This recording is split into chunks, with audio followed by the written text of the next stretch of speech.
her arm around Phoenix. This meeting is being recorded. Bonnie's gonna put her arm around Phoenix and say, "Hey, sweetie, you should feel right at home here. Look, everyone's same height as you and everything."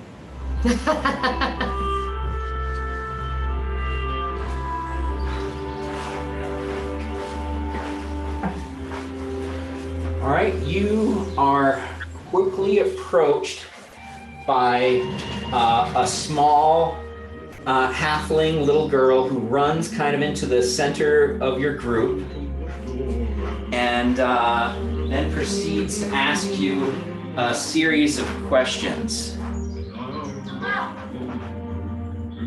What's your name, little sweetheart? Hold on, I'm gonna have to adjust the volume on that. 1 second.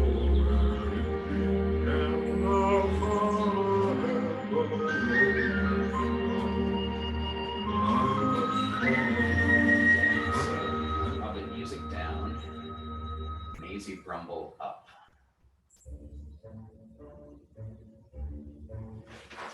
Okay, so let's see if this works a little bit better, okay? Hello, I'm Maisie Brumble. She says her name is Maisie Brumble. Did you hear her? Sort of. Sort of? Yeah.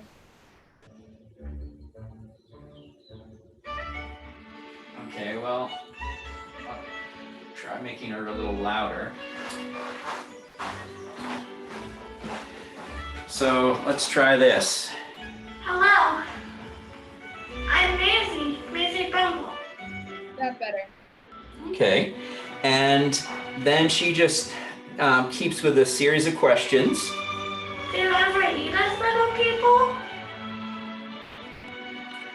She asks if you ever eat little people. No, we don't. No, eat of little. course not. No, do sweetie, we people would eat you never guys do anything often? like that. Do people eat you guys often? Should we be worried? Well, you know, she says she's heard stories about giants and like you, traveling around. In case you do, I filled my pocket with ghosts so you would regret it in the end. So you probably didn't hear that too well, but she said, I filled my pockets, in case you do, I filled my pockets with ghost peppers, so you'd regret it in the end. So I'm gonna bend down to Maisie. I'm gonna say, sweetheart, we're just here visiting, and I'm gonna make a flower with my druid craft to give to her. She smiles and thanks you. My mom says you are all murder hobos.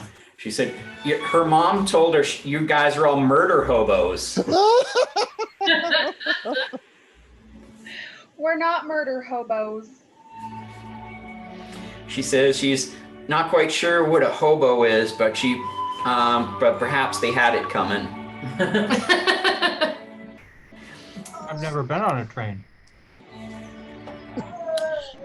We never kill people that aren't bad, sweetheart, or that unless they really upset us. And then she asks another question. Are you looking for someone small? Someone who would not be noticed? To join your bloodthirsty crew? She asks if you were looking for someone small, someone who might not be noticed to join your bloodthirsty crew.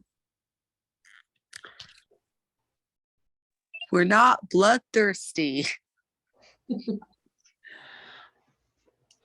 So she's like, is that a yes? Well, what kind of skills do you have, sweetheart? And she said, well, I know the area, and I can whittle things, and I can throw a rock with a sling, and it's really hard to find me when I hide. Everyone says I'm the best at it. Well, maybe you can show us around town. So Bonnie's gonna take out a little sticker and say, here you go, sweetheart. This makes you an honorary belladonna. but you got to get permission from your parents first before you go do anything with this. And so she walks you to the center of town where they're getting ready for a celebration. They're preparing. They're going to have a feast, and the various different people have welcomed you to the town. Saying greetings. What brings you to town? You get a bunch of little nods and curtsies from various different people. I need to be closer to the ale, please. You can be closer to the ale. Yeah, I heard tell that there was this medicinal herb called long bottom leaf, supposed to be very potent medicinal herb. I wonder if there's anyone around here who sells it. And she goes, my mom says I'm not allowed to touch that. She says it's something Daddy uses, and if I were to see him using it, I'm supposed to tell her so she can hit him with a stick. Your mom's a very wise woman. What are you guys talking about? In the Lord of the Rings, there's this stuff called long bottom leaf that they use, that the hobbits smoke, and it's supposed to be like really strong. That's what we're kind of joking about. Lots Okay. of that in Oregon. And so We have lots here in Utah too. It's just legal in Oregon. so one of the halflings comes up to you and says I could be willing to part with some. And so he has this bag of this oregano looking stuff, and he said, how about a gold and you buy me a beer. Sold. All right, so now you have like a gallon size bag of this long bottom leaf. Nice.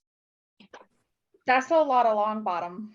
Yeah. You got quite the steal. This is at like rock bottom prices here, so you're doing pretty good.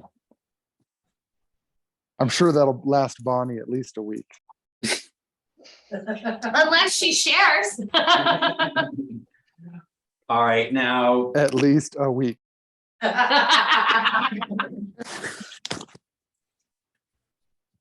so now everybody's has like greeted you and said hello, come up, tapped you on your knee so you could bend down and shake their hand, stuff like that. Hobbits aren't that little. Oh, Yeah, I resemble those short jokes. They're 2 to 3 feet. yeah, they're 2 to 3 feet. So they're my gosh, they're the height of like a 4-year-old or something, a 5-year-old. Yeah. So they're pretty little. Phoenix feels quite cool to be the tall one for once. Yeah. And so let's see, I didn't get any of the singing in. That's unfortunate. So so there's a lot of wonderful singing and things like that happening, and Giacomo is with you over there, and he plays a lot of interesting songs and gets them playing. He's playing a hurdy-gurdy. Ooh, I love a hurdy-gurdy. Yes, I just didn't download the music. I ran out of time. But No, it's a real instrument. You turn a crank, and it's like an oversized music box, and it actually plays music inside itself. But it's a little like a keyboard too, because there's keys you can play. It's a really neat instrument. Mm-hmm. So now you guys are eating food and different things like that, and people see you're very swoon. They come over, they start putting various different ground leaves into the wound and wrapping it up and things like that, and giving you all kinds of different bone broths and things like that to drink to try to help you heal and stuff like that. And so one of the halflings seems to be, if there was one, in charge, type thing.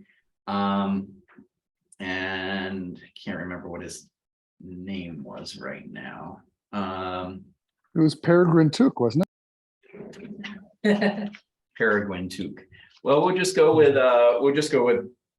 Peregrine for now. I seem to have lost my name sheet. And so Peregrine comes up to you and says, we're perfectly happy to have you here and join in our celebration. We're just wondering if you're planning on spending the night. We don't have quite the accommodations for someone so large, but there is someone in town that you could probably stay with. And there's see the ship behind you in the background. Well, so he points to a ship which is not on the water or river or anything like that. It is just right there in the middle of a field. Not another boat. Ooh, let's break To get on a boat. this one too. And he Let's was, not say we did. there's a human gentleman there, and he runs sort of an inn for travelers such as yourself to stay and whatnot, since we don't really have the accommodations for someone of your stature. You small giants don't quite fit in our house. Well, we weren't this big before you started feeding us so much, so part of it's your fault. We're only responsible for the stomachs. We'll accept the responsibility for your expansion outwards. All right, so Let's go check out the accommodations.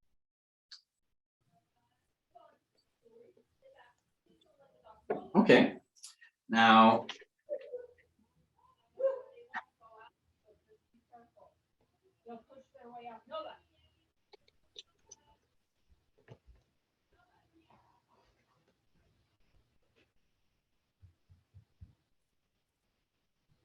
well, you guys go up the stairs and into what seems to be the office of this not quite floating hotel. I get a sneaking suspicion we're not going to get past this guy.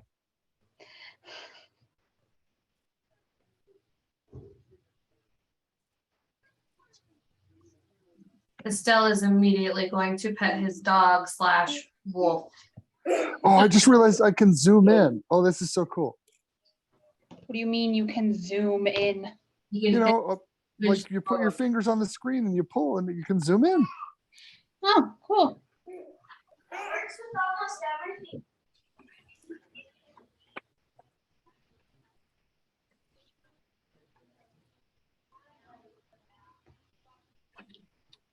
All right. So Bonnie will walk up to the walk up to this guy and say, "Howdy there, Merlin, or Gandalf, whoever you are. We're some oversized travelers with thick tummies and thick thighs, and we need some bedding for the night."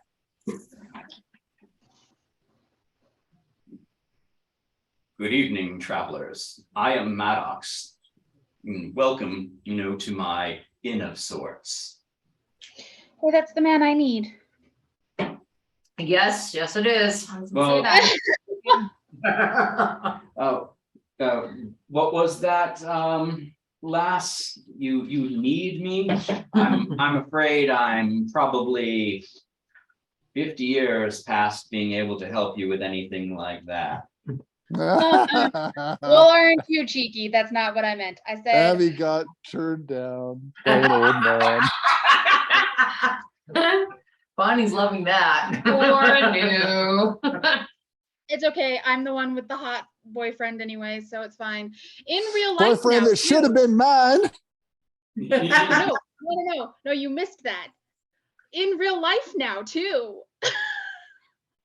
All Oh, right. did your date go well? Congratulations. It did. It went so great.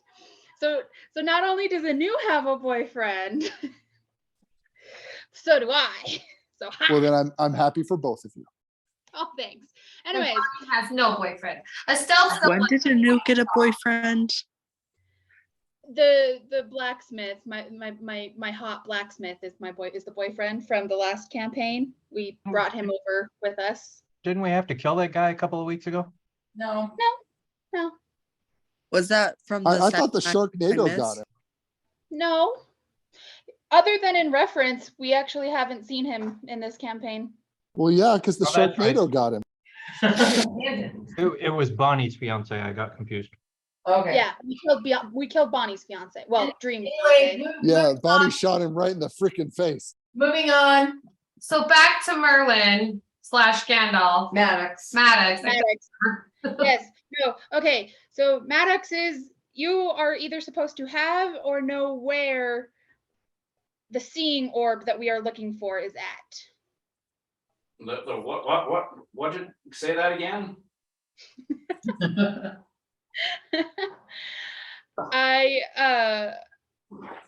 You either, I can't remember, my brain's a little foggy having spent some time in Dream's realm, but you either have or know where the seeing stone that we are after is, because it has been corrupted by the devil's craftsman to wreak unspeakable evil, and we would like it so that we can secure it so that it does not wreak unspeakable evil.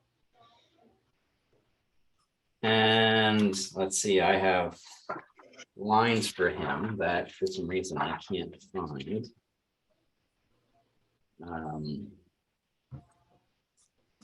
It's rot, not reeked.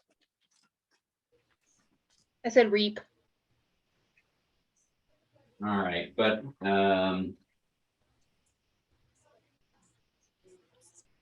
did you clean up some papers down here, honey? I did not. One second, I had lines for him and I can't find.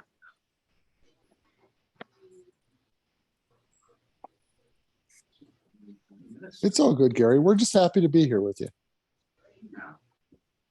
It gives me time to remember what I'm actually supposed to do with Maddox, because I legit honestly can't remember what I was supposed to do with him. So Who's in a brain fog?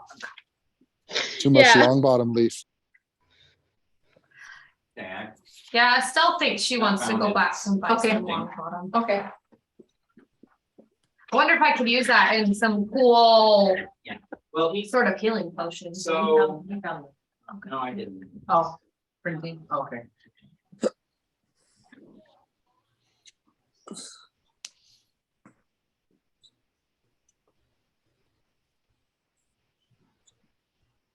Okay, so.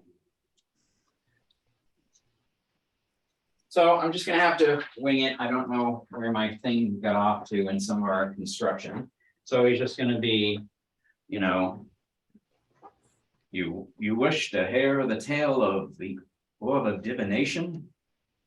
You know, yes. this is a controversial topic and there are many ears around. I don't wish to cause alarm amongst, you know, my fellow citizens, but I do feel obliged since you've asked the tale. Yes, this is a tale that must be told. The orb of divination, when I was young, we would come young and old and ask our questions, both personal and of the future, and it would tell us, it gave the answer freely. Just a simple motion with your hand and it would activate the magic, you know, but unfortunately it has slipped, you know, into something of obscurity. It is lost in a place that, you know, few know where it is and even fewer would dare to go. But yes, I know of the orb.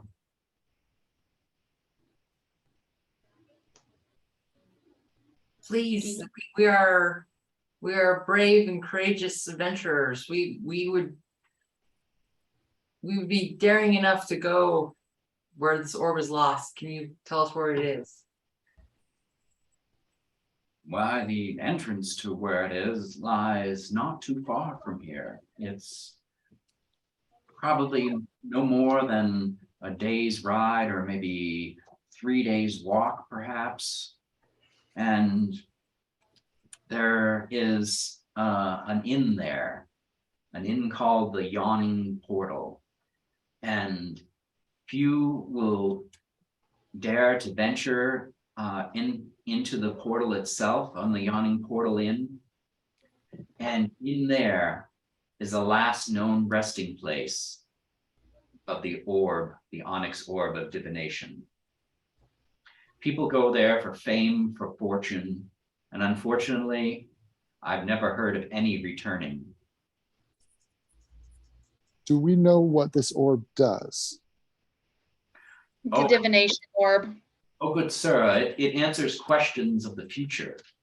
You want to know of relationships, of events in the future, it will give you these answers. So basically what I'm hearing is Bonnie can see if she'll ever be able to steal a new boyfriend. Why? Let's go after the orb, guys. Such a scandalous thing, but I'm sure it could give such an answer if one was so morally deprived as to ask such a thing as yes. So Bonnie takes out, starts polishing her shotgun and says, and the orb better give the right answer.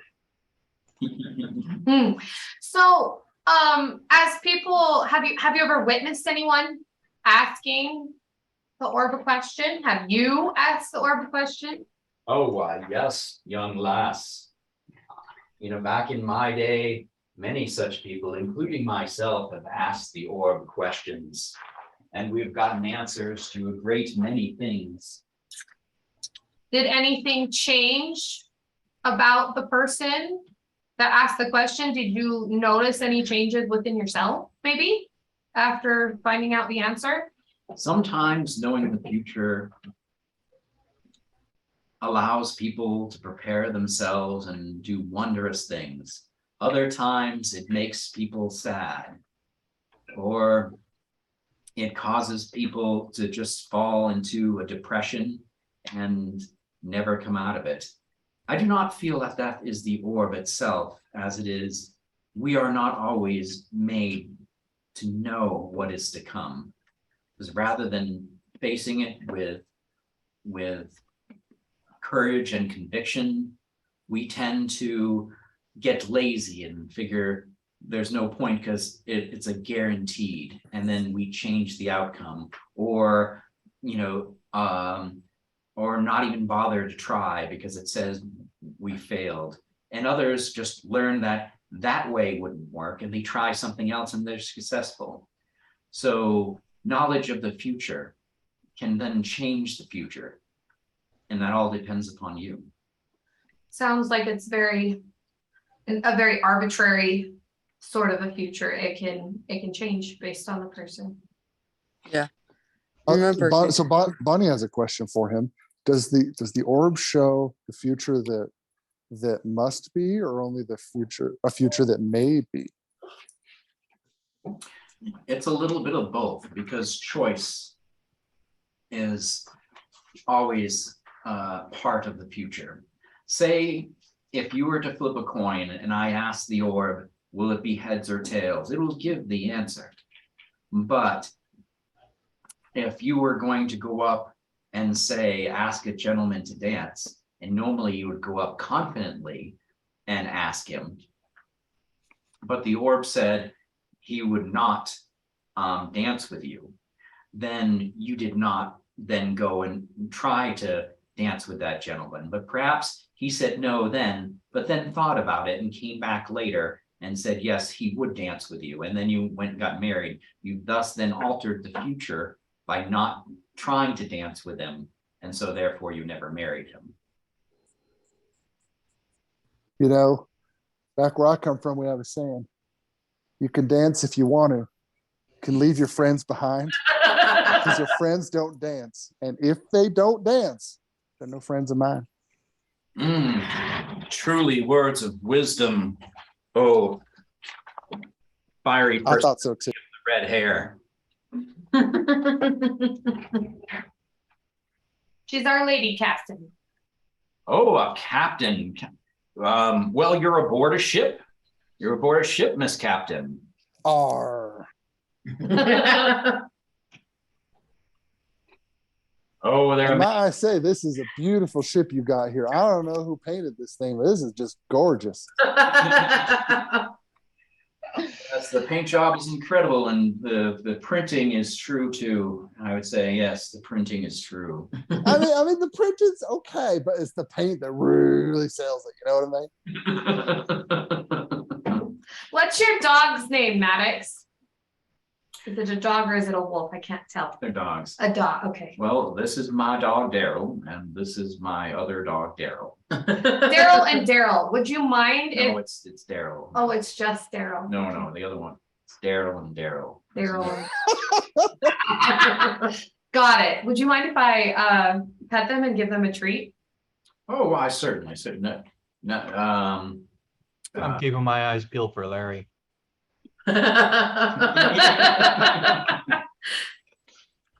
Abby's dating him.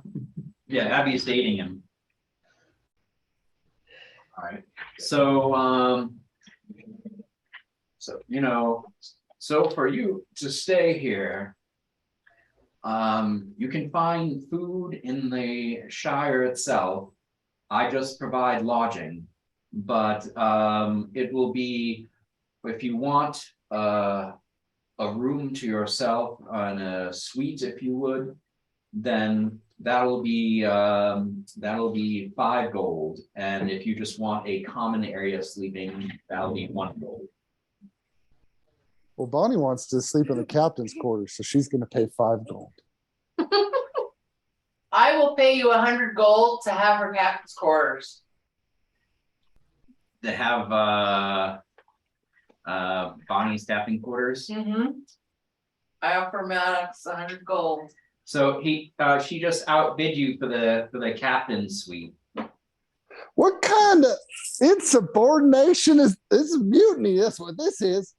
I'll pay 101.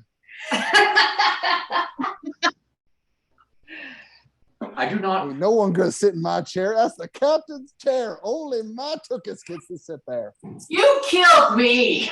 I think I deserve some nice roomy space to rest my weary body. Hey, while these guys are arguing about who can pay more for the same room, I would like to check if I can buy anything in town for Death's daughter. Probably not like a dress or anything, but maybe there's some hairpins I can get. Maybe one in her favorite color.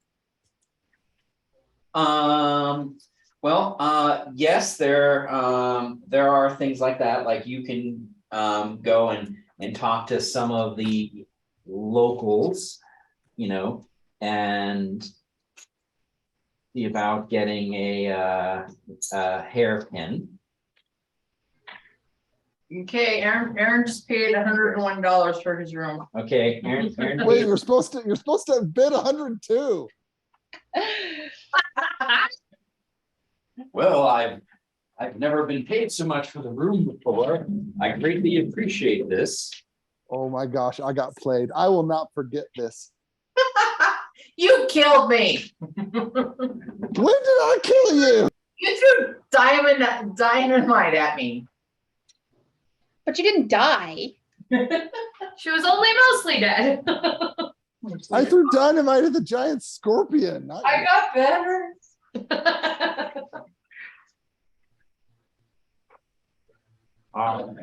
So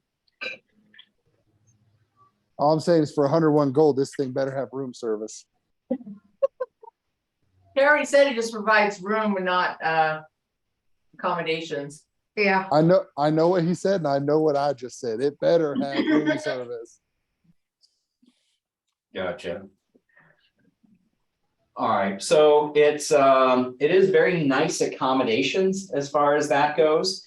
And so and back to you, Phoenix, jewelry and things that you can get. I mean, it's a little on the small side, but since she's a girl and things like that, there's various different earrings and necklaces and things like that. So a necklace for, you know, Hava is going to be a little bit closer to a choker for a human girl, but you know. That's why I asked if there are any hairpins, because those are the kind of things that sizes don't really matter. Just put it in hair. Yeah, no, you got something like that. All right, so you know, Maddox tells you where the place is. And like I said, either it's going to take you about 3 days to walk there, or it's going to be about a day's ride, but of course you don't have any horses. Does Maddox know of any transportation that could speed that up? And he said that you could probably catch a ride with Farmer Finnegan.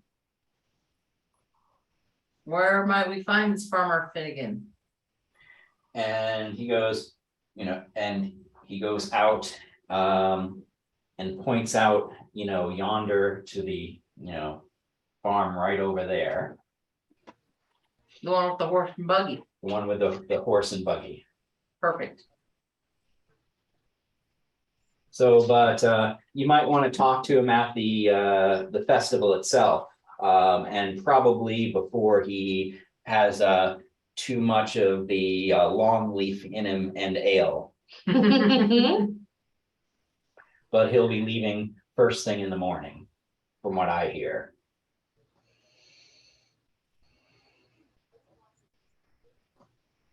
Well, let's go. Maybe we can ask Maisie to introduce us to him. So let's see.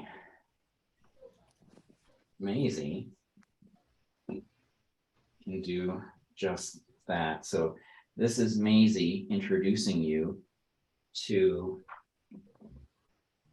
the farmer who could take you for the ride. I could take you.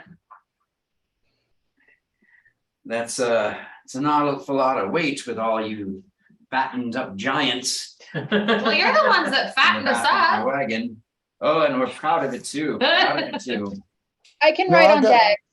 Yeah, I got a thick skin, but this is about as many compliments about my weight as I can stand for one day. And I can always ride on decks, so you don't have to pull my weight in the wagon. Aye, so I'll be leaving at first light. So I suggest you be ready. How much do you charge, sir? How about you just pick up me tab for the evening and we'll call it good. Don't do it. Don't do it. That's fine, unless someone wants to outbid me. And the hit sound of crickets. All right, you got yourself a deal, sir. Excellent, excellent. You know, bartender, keep them coming. So he lights up his pipe. He starts smoking. Is there anything else you guys would like to do, you know, before the morning?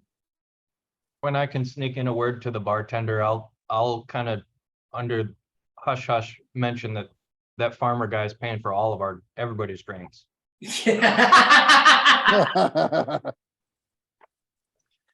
You know, So you're all on his tab. Oh, well, that redheaded giant with the big belly is picking it up, you know, so Exactly. So do I manage Keep to 'em coming. find, yes. do I manage to find a hairpin in her favorite color to to buy for the daughter?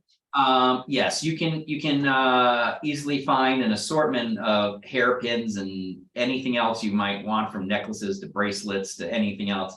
They have a bunch of little stuff that they're willing to send you. You know, so Okay.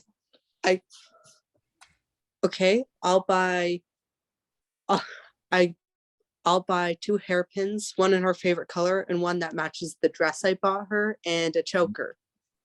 okay. So now all that is they just really like half a gold. Okay. I'll buy it.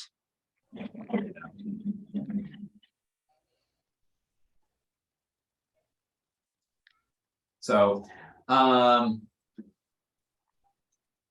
like I said, there's song and music and all kinds of wonderful things going on in this very peaceful village. No one's trying to attack you or kill you.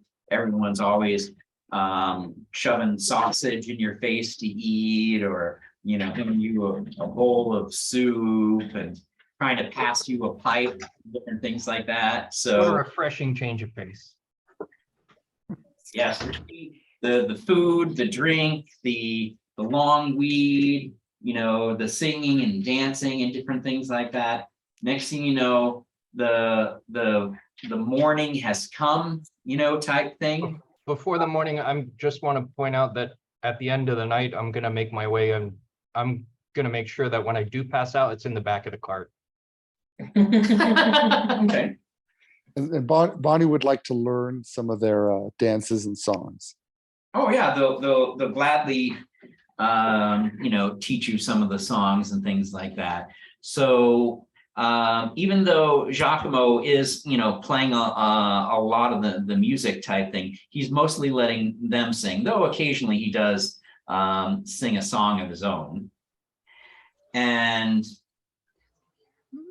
Giacomo says, well, where we're going, the city is a little bit of a rough place. I suggest you probably let me do the talking, and I think I could probably get us pretty good prices for stay there and also passage into the town. They're a little tired of adventurers coming through trying their hand. You can tell that there's some damage to the inn, and that's from some of these people trying to venture down, into the labyrinth that's underneath the inn. Was any of them by chance named Flynn? He's kind of missing right now.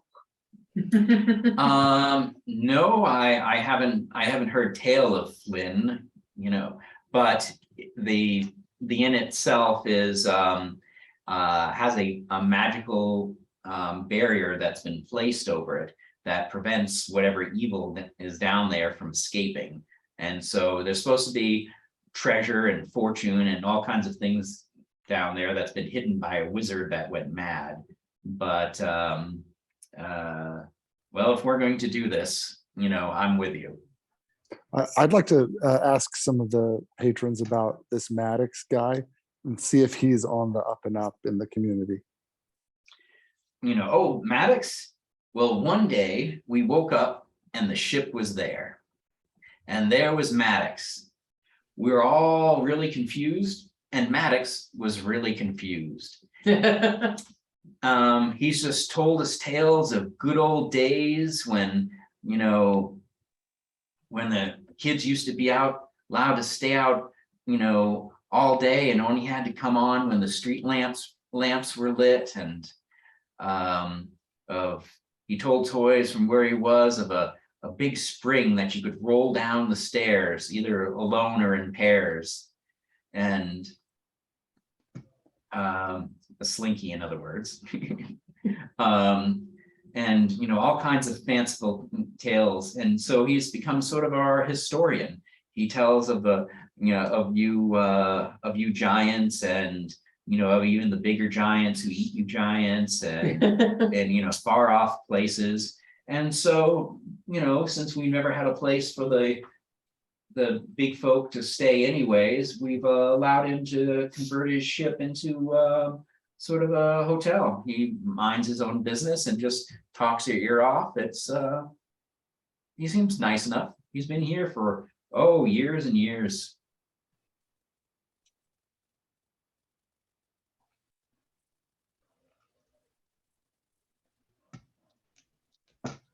So the more go on.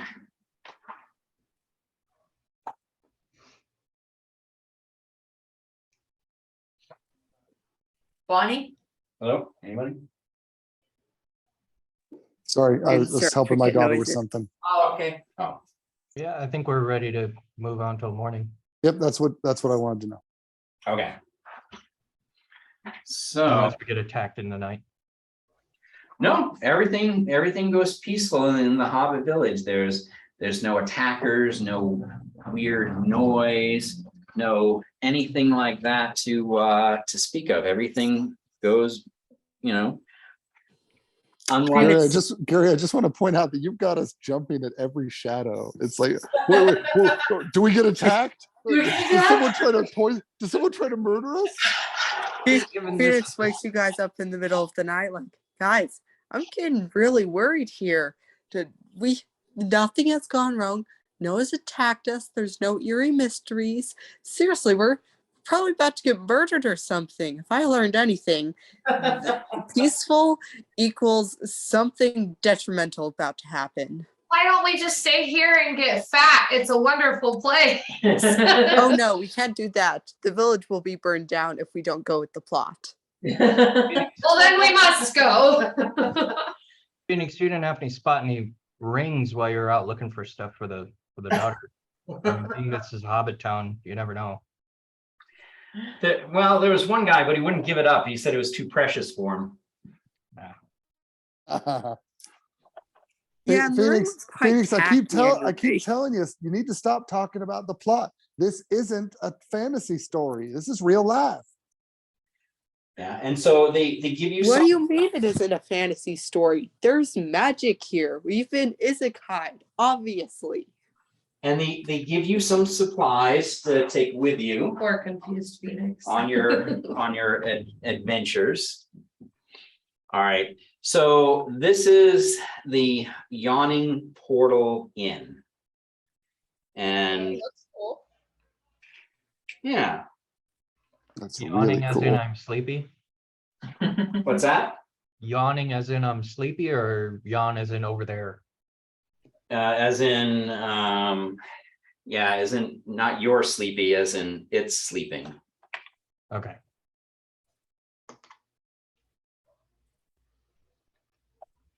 All right, there's a beggar outside the door. And You have to stand up. pardon me, sir, could you spare some change? I'm really down on my luck, and I could use anything you could spare. Are you an orphan? Well, why no, I'm not an orphan, but well, in a way my parents are dead, but I'm a clever man. Well, Greets everyone. I guess I'll give him a few gold coins. How many do you wish to give him? I'll give him 2. He did say ask for spare change. Okay. You give him some gold coins. I mean, we have a lot of them. Might as well be nice. Yeah. Good for you. He goes, thank you, miss. I really appreciate that. So Estelle's gonna go up to him and say, do you mind if I do some mending work on your clothes? Oh, please, miss, that'd be wonderful. Okay, so I'll use my cantrip mending to just touch some of the holy spots in his clothes to kind of patch them up. Make them look better. And Bonnie will give him some of her long bottom leaf because he looks like he needs some. And he goes, well, miss, for your kindness, there was one who came out of the pit in there, the only one that anyone ever known of. And the only thing he brought out was this. And it's a strange looking key, you know? If you this in, it's only for one purpose. I don't know if this would help you, but for your kindness, Oh, you know, for you. How did you end up with the key? Or no, he's given it to all of you because of Phoenix gave him money and she mended the clothes. So it's not just her. He's just giving it to the group, you know? So he's the one that came out. Are you asking him? Yeah. How did he get the key if only one person ever came out with it? Oh, no, it was not me. The man came out with a crazed look in his eyes, crazed look. And then, you know, he just died and this fell out of his hand. And so I picked it up and I tried to do what I could, see if I could resuscitate him and whatnot. And so I couldn't. But so I took the key and his shoes and was on my way. Was there anything else? You said he had a crazed look in his eye. Was there anything else about his body or the way he was moving or acting that was crazed other than, you know, dying? Oh, he was burned, many burns on him, and there was cuts, and I hear he went down with a score, you know, or 20 men. does anyone in our group can like detect magic or something, like examine the key? I'm pretty sure I can.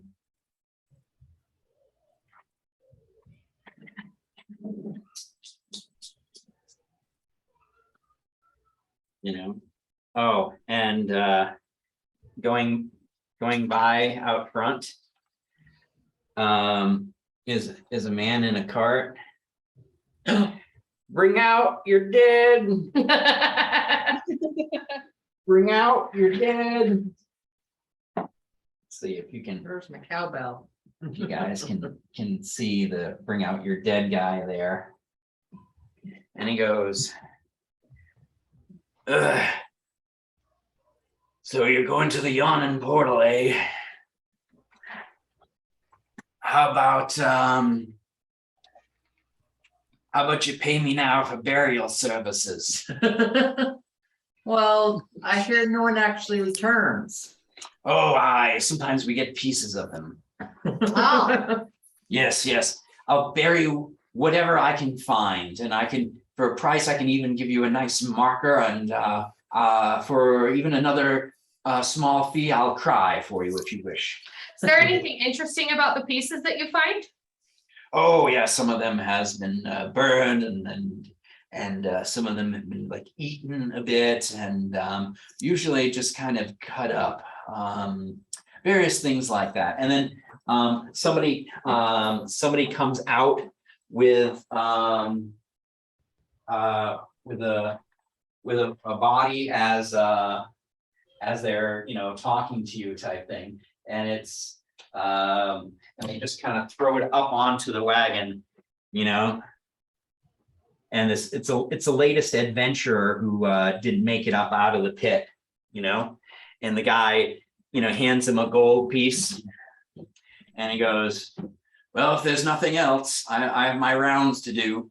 Wait, Will you give us a full refund when we come back out alive? Oh, I've never had to do that. I suppose I could. All right then. Well, just to be on the safe side, I'll Considering give the him, really low probability. I'll give him 5 gold just to be safe. You never know. Okay.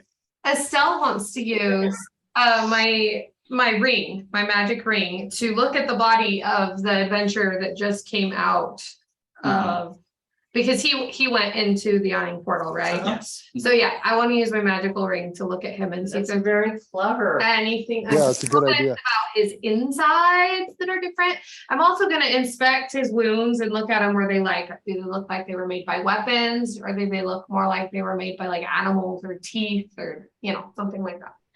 All of the above. He said Okay. bones of his, it looks like part of him, like a shoulder and arm, and part of a foot was maybe crushed, somehow. There's a big gash right across his shoulder blades. He looks like he's badly dehydrated. And then there was a handprint on him. It looked like it was burnt into him, burnt handprint. But he just mostly died of just a number of small injuries and malnutrition and dehydration. Wow. He ran out of hit points. Here are enough hit points. What, is there anything interesting about the handprint? Does it look human? Does it look It looks about human size, yes. human? Okay. I'm noticing fire damage seems to be a common theme. I wonder if we should stock up on some sort of fire resistance gear. Oh, I used to We have should some lovely Stock up on some extra water skins. past I life. like the way you're thinking. Dehydration. Or ale skins. I didn't deactivate my golem, so my golem is still made of water too. Does your golem want to jump into some water skins for us? Not unless you want to drink seawater, because he's made of seawater. No, well, yeah, but that could still be useful if like to put out fires, unless they're, magical. Is that sort of like cannibalism? Like, well, we're gonna have to drink your golem. It's part of the team members. Gary, I see a bunch of patrons. Is there maybe a wizard here that we could buy some like fire resistance scrolls from? Perhaps the dibbler. Well, you don't see anybody outside, but perhaps you could go inside and inquire. I will do that. Before we take this ring, I have detect magic too. Mhm. So I'll just go ahead and I'll cast detect magic on it to see if there's anything On the key. on the key, yeah. As far as that goes, it's just basically going to tell you whether it's magical or not. If Yeah. I'm right. So yes, it does glow. It is either magical or it came in contact with something magical that left a residue. Okay, So it's weak enough. So, I mean, it could have an effect like it's an enhanced lock that it opens, but it's not something as powerful like it would have a teleport spell cast into it. got it. Does that, Yeah, that makes sense. So yes, so either a light spell on it or it was in contact with something that was heavy magic that, Okay. all right. So you guys enter the yawning portal inn.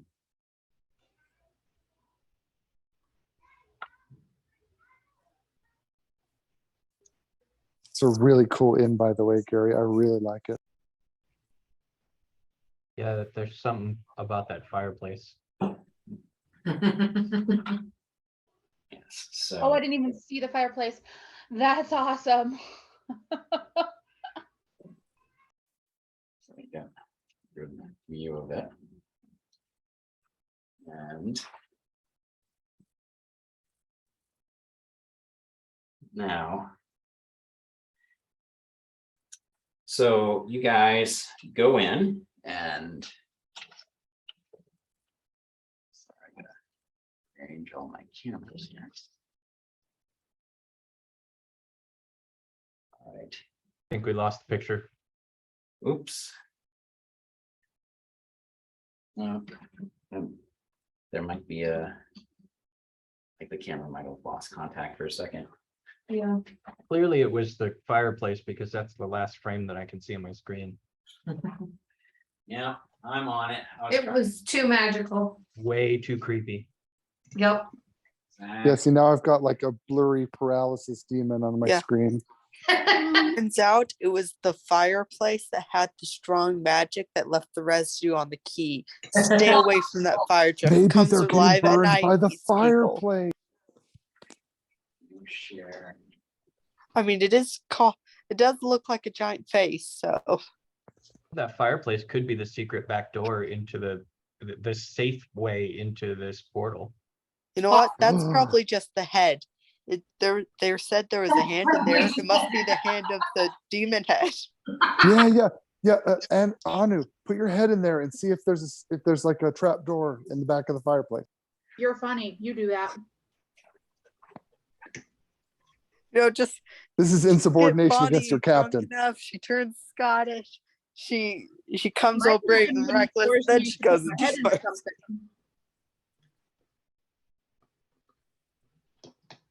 I think we're back. Oh man, Back. oh, man. I No, missed a chance for Bonnie to do a Scottish accent when she was drinking with the hobbits. Yep. Looks like, okay, stop nice. Nope. and share. There we go. All right. There it goes.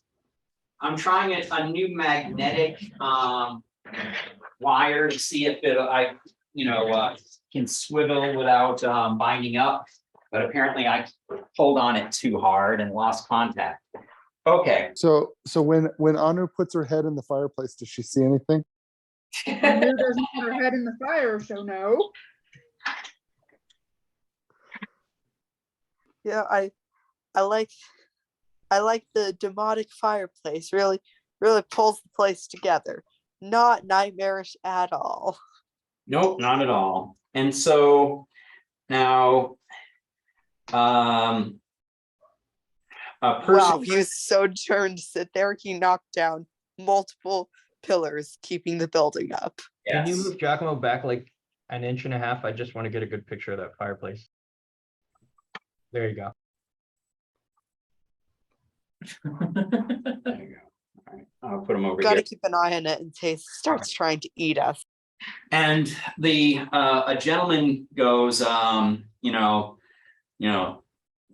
listen, the yawning portal is closed. We've lost too many people. You and your people are not welcome here. We're not going to do this anymore. We've incurred too many damages. We don't need some vagrants coming through trying their hand at to retrieve whatever treasure or anything like that is down. My good sir, we are not vagrants. I'll have you know that we are in fact murder hobos. And What are some of your damages? If we could maybe fix some of the damages to your inn, would you let us go in?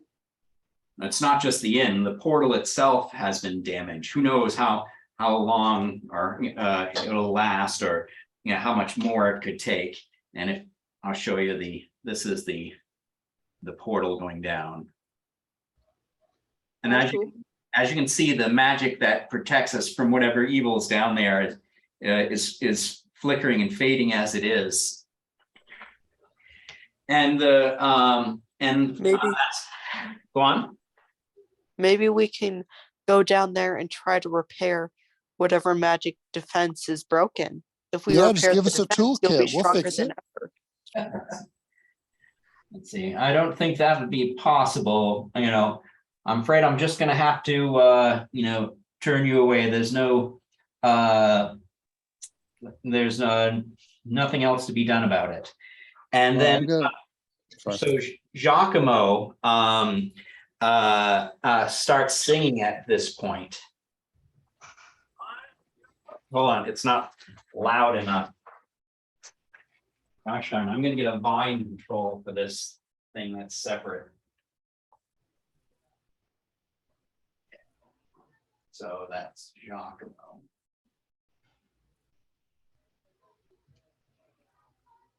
Okay. So Giacomo starts singing.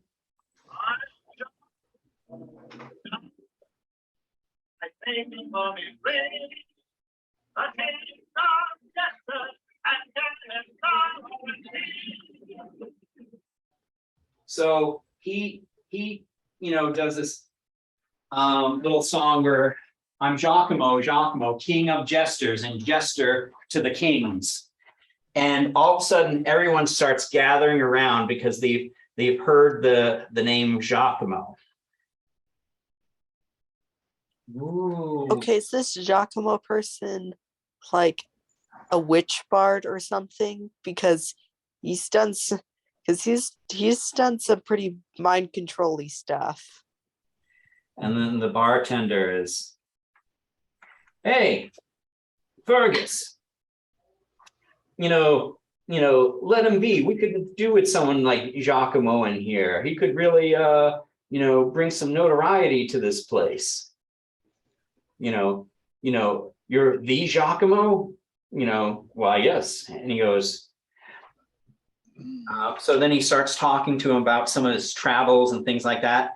And so this part you have to try to listen to that what Giacomo says. The person's going to try to talk to him about events that happened with a duke.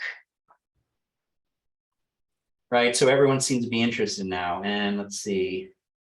So listen to this. What have we here? Sire, may I present the incomparable Giacomo? King of jesters and jester of king. Oh, yes, from Italy. I haven't been there for years. Tell me, how do things at the Italian court? Very well indeed, sir. Splendid, splendid. What about all those stories we've heard? Wasn't it awful about the Duchess of Alva? Oh, just awful, sire. I ask you, how could a thing like that happen? Well, sire, you know the Italian court. What better place to court Italians? Italian court? Court Italians? Oh, Rainbow has the fellow has switched. I must say, I was shocked to hear about the Duchess. What did the Duke do?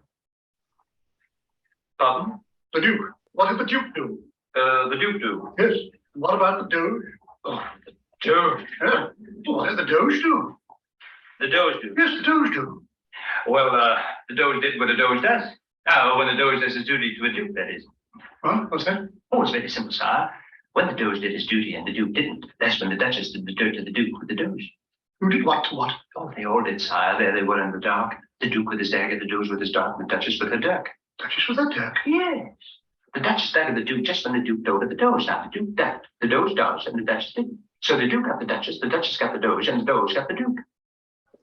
Curious. Well, what's it? All I heard was that the Duchess had a siege of rheumatism. She's 83. They'll come next summer, sir. So is the Duke. So is the Duke. Remarkable those Italians, well. Made the whole thing up to judge. Oh, very witty, very clever. Just what this court needs. Laughter, gaiety. So did you guys hear that? Most of it, not all of it. Well, obviously the Duke pissed off the Duchess with the Doge. Yes. Well, I heard it, understood it, not so much. What's a Doge? Well, they get their own money now and everything. Well, it's a type of ruler, but what this was just trying to illustrate was that Giacomo is quick-witted. Like they basically asked him a question and he didn't know the answer, so he made up this entire whole scenario where kings and duchesses and everybody else were killing each other off, and the whole thing wasn't real at all. But he made everyone laugh. And so now you guys are welcome. And while he's distracted, while the bartender was distracted with the story, I'll be helping myself to some ale. And they tell the dancing girl to get off stage and let Giacomo do his thing. So she's pissed off, puts on some articles of clothing and leaves. And so Giacomo's up there now singing various little songs, Willa Willa Waylay, and all kinds of other little laughing and joking and things like that. So, all right then. Well, this is the last time, but only because you know Giacomo. We'll let you go down, and we have a contract here. Any valuables you want to keep for us to keep for you, we'll keep them. If you don't come back, we'll give you, we feel 6 weeks is fair. Then your possessions become ours. But if you do come back miraculously, we'll give you 10% extra for storing your stuff. That seems fair to me. Yeah.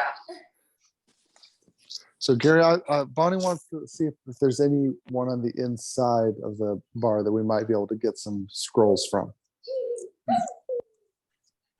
And So after a little bit, one of the town wizards comes along, and he pulls up a table because he's really been dying to hear Giacomo. He's heard about him before. And so the bartender goes, hey, you lot were looking for a spellcaster, right? Yes.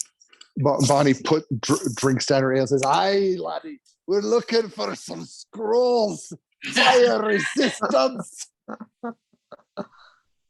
And let's see. He goes, well, there's your man over there, right by your jester bard friend. His let's see. He goes by the name Baldwin. Griffin Baldwin. I would like to go talk to Baldwin. Yes, let's talk to him. Not another Baldwin brother. Yes, you know how it is. So there you go, and you start a conversation. But he's listening to Giacomo make jests and tell little songs and things like that. And he's like, yes. What can I help you with? And he's laughing every once in a while. He laughs at something Giacomo says. Well, we're going down into the big pit there, and we're gonna need something to keep us from getting our tushes burned. Heard you could make us some fire-resistant scrolls. I'm sorry, I was listening to Giacomo. Something about you want a scroll or something? Bonnie passes out in her beer. So Estelle will go up to him and say, we are looking to venture down and we need some sort of fire protection scrolls. Is that something you could provide for us? Yeah, and he's like half listening to you. Like, how much you looking to spend? Well, it seems like you're pretty interested in our friend Giacomo. We know him, Would you like to meet him? Oh, sorry, you're still here? What? We could get you his autograph. Estelle's gonna stand on the table right in his line of vision, like when you're blocking the TV from your kid or whoever. And she's gonna say, hey, we know Giacomo. Would you like to meet him? Maybe he'll sing you a special song or you can have his autograph. Ma'am, what the? Get off the table. Fine, I'll do business with you. Just wait until he goes to the bathroom or something. I'll get down. So Estelle's just gonna curtsy and get down and say, I'll wait. That's the druidic table mounting spell. Yes. I'll motion to Giacomo to maybe take a 5-minute break. I'll bring him a mug of ale up to the stage so that he can take a break and have a drink. So he tells everyone that he has to wet his whistle. He'll be just a moment type thing. And the same stripper lady, the dancer lady was she comes up and she's making small talk with Giacomo. She seems to keep getting hung up on those poles. Yes, yep. Okay, so all right. Let's do this quick. You want scrolls of fire protection? Yes. Fine.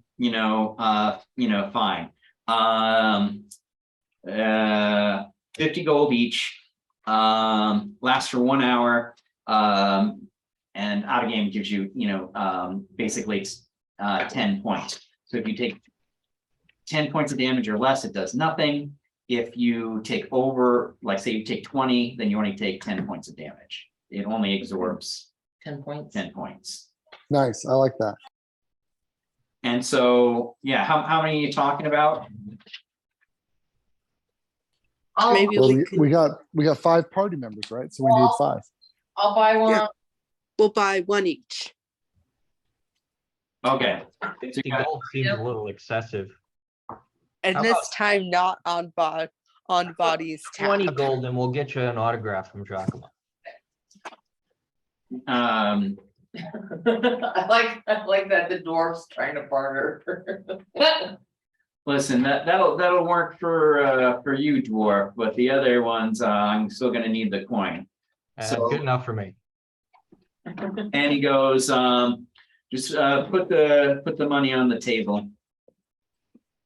So you guys, put the money in front of him. All right. Bonnie wakes up and puts the money on the table. So you see him, he does some hand gesture, and a little fire ring sort of like appears above the table, kind of like Doctor Strange type thing. And all of a sudden, 5 scrolls drop in front of you. And he goes, he goes, there you go. Thank you for your business. And he takes the money, pushes it into the fire hole, which he just, moved to the side of the table. It all falls into it. And the fire ring goes away. Now, if you people could maybe Enjoy Giacomo. yes, and so so the bartender asks, so when you guys making your descent? I mean, right now, really. I think we should do some exploring a little bit on the walls and stuff first, because it might not be the only way in. There might be another way in. Yeah, we should investigate the goal. inn first. Yeah. You know, Definitely various that perception fireplace. No. maybe stick Bonnie in the fireplace. So, Phoenix, you go over to admire the fireplace. I never said that. Oh, I thought you said you're checking out the fireplace. No, I made a joke. I said maybe throw Bonnie in the fireplace. I'll go check out the fireplace. Okay, you're gonna check out the fireplace.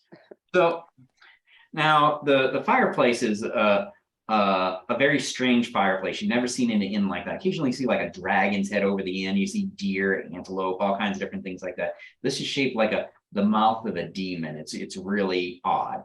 But no matter how you examine or check it out, it doesn't seem to have a secret passageway or anything, but it just seems to be a fireplace. Mm-hmm. Can a stealth fill it? Is it like made of like an actual demon head, or is it stone?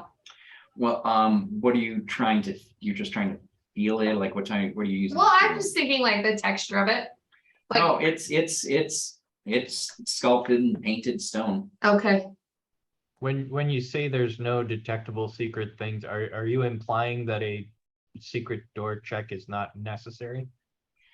I'm just saying from a quick examination, you guys looking it around without actually saying, I'm searching it, I got and then giving me a number, it doesn't appear to. I'm searching. I got a.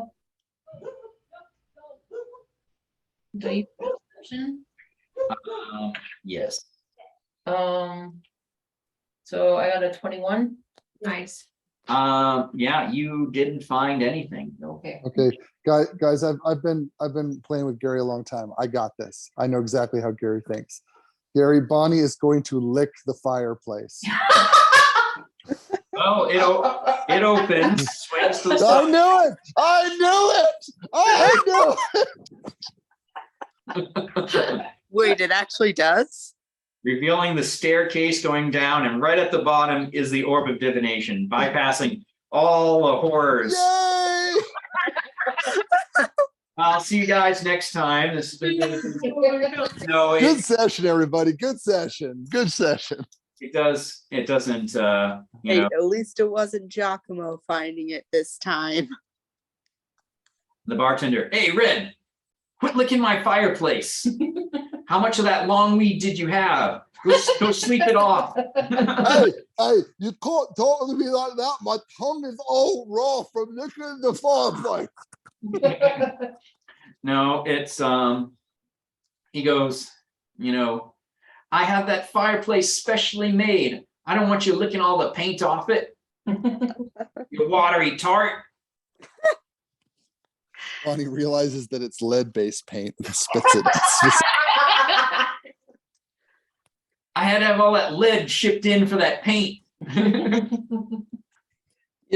Phoenix is getting pretty worried about Bonnie and her sporadic actions. So she would like to try and steal this bag of long bottom she has and like throw it away. Oh, you're gonna get a knife in your palm if you try. All right. I know. Depends on how high. So high I roll go it, in my- roll sleight of hand. Yeah. Who says you'll notice before it's already gone? And Well, you don't know who took it. Well, if you're doing it, Natalie, you'll have to roll sleight of hand. Yeah. What'd you get?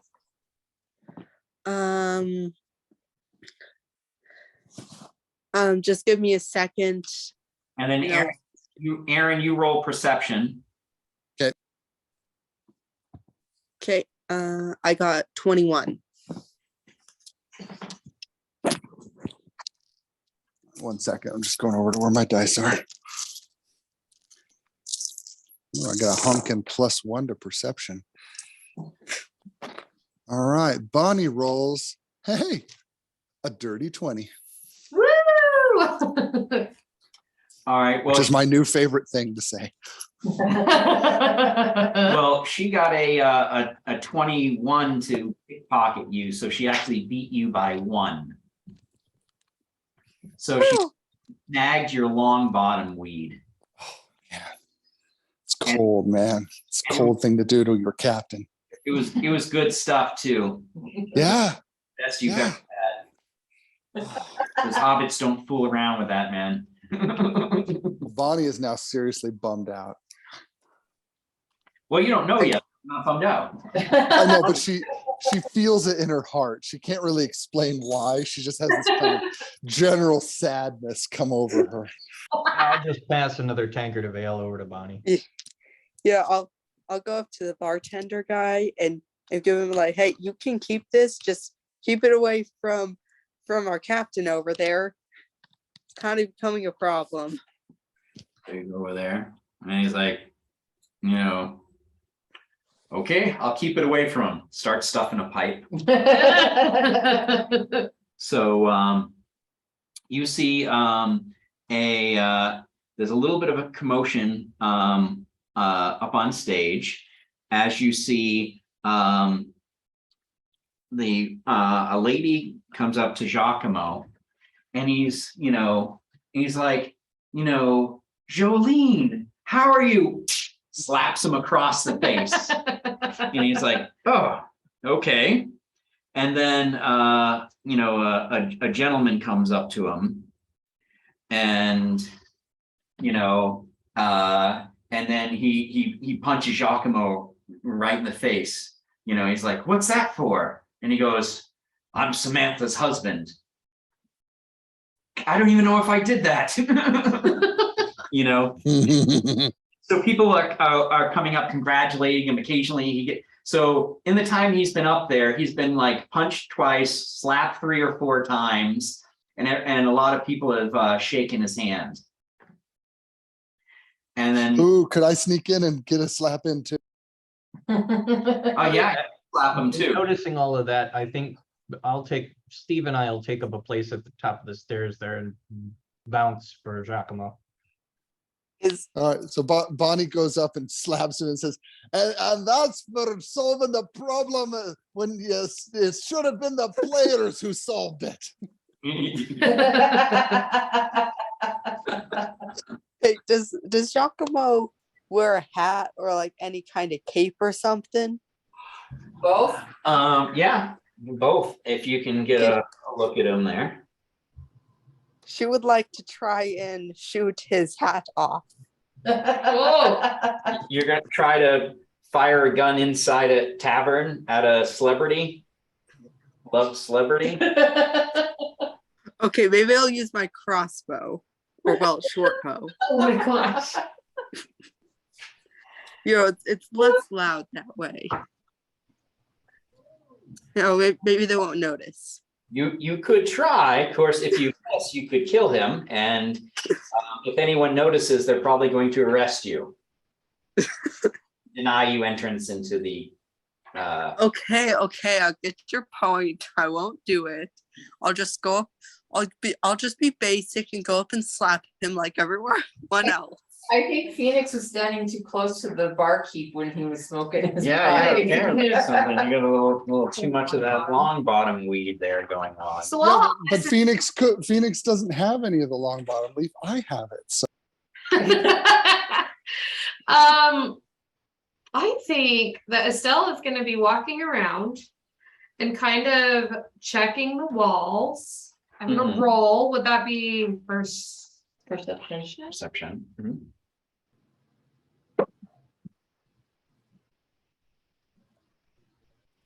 27.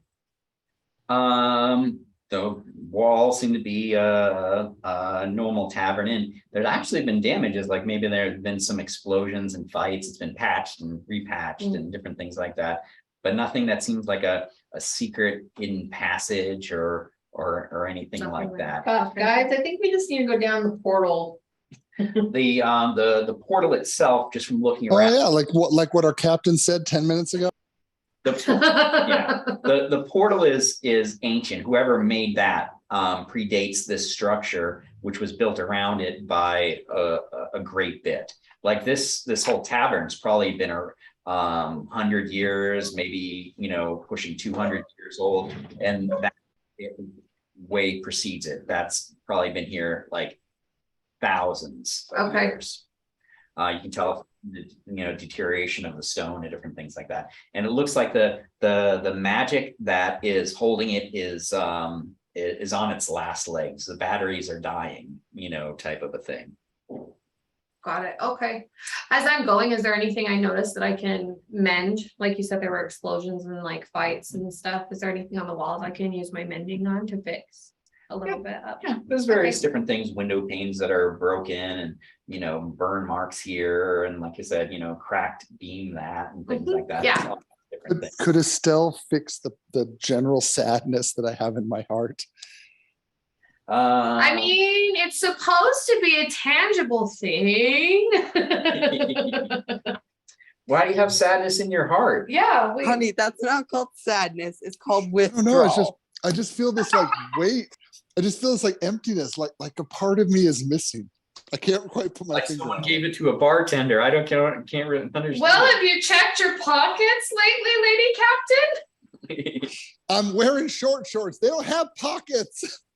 Well, then where do you put everything? Never mind. Don't answer that. Have you checked your giant purse? You want to see where I keep things? She lifts up her hat. And you realize she's got like 40 things stuffed inside her hat. See, this is where I keep my extra ammunition and my thongs. That's flip flops to y'all. And my long bot. Where's my long bomb weave? Oh my gosh! I've been bamboozled. I've been hornswoggled.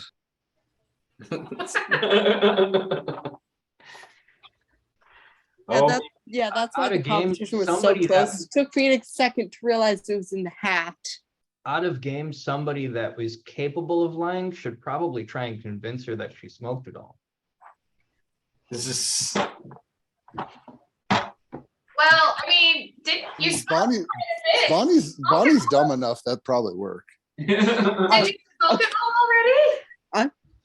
I'm gonna try that too. Yeah, you smoked it. Remember that you started talking in a Scottish accent. It's like you smoked it all when you were drunk. Did you forget? What do you mean a dodgy accent? This is just the way I talk. Well, that's to roll persuasion. Yes, you can try to roll persuasion. Can I do the thing where I had help with my roll? Yes. If someone's gonna help you, they can add. When did I become a boss battle? So I got a 17 and then +2, so 19. So how do I assist her? Well, you just try to say, yeah, you were make up some sort of story like, yeah, you know, you were smoking one after another, you just went through it, you know, that type of thing. But you definitely were sharing it with the rest of the hobbits. That's true. Yeah, you like shared it with a whole bunch of hobbits. Something about throwing a giant party. It was crazy. Yeah. So, and then you can roll a wisdom check, Aaron. All right. Bonnie's wisdom has a +1. She gets a total of 5. Woo! Yep, you just smoked it all. You didn't realize it. You hit it hard. But Bonnie accepts that answer. But man, she just feels like her level of trust in her crew is just going down for some inexplicable reason. If she could just figure out why, she'd probably be furious and shoot him in the freaking face. Well, good thing that's not the case. All right, well, Okay, down so the hole. so Good thing we never lie or steal from you or give it to a bartender.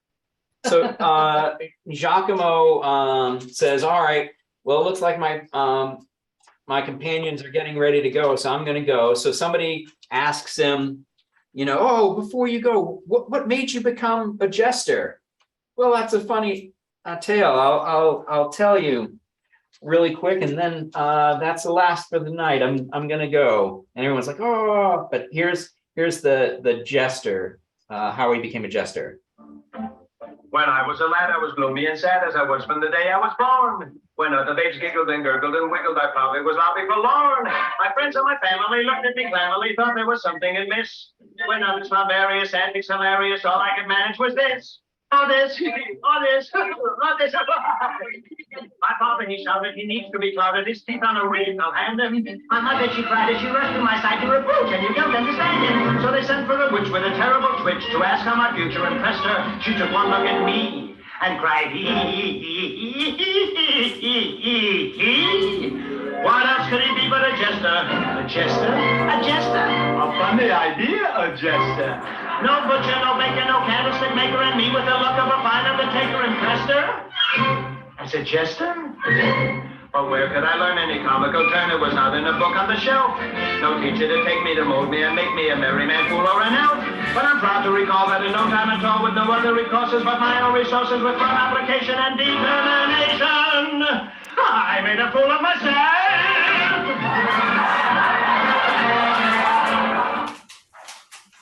So that's the incomparable Giacomo.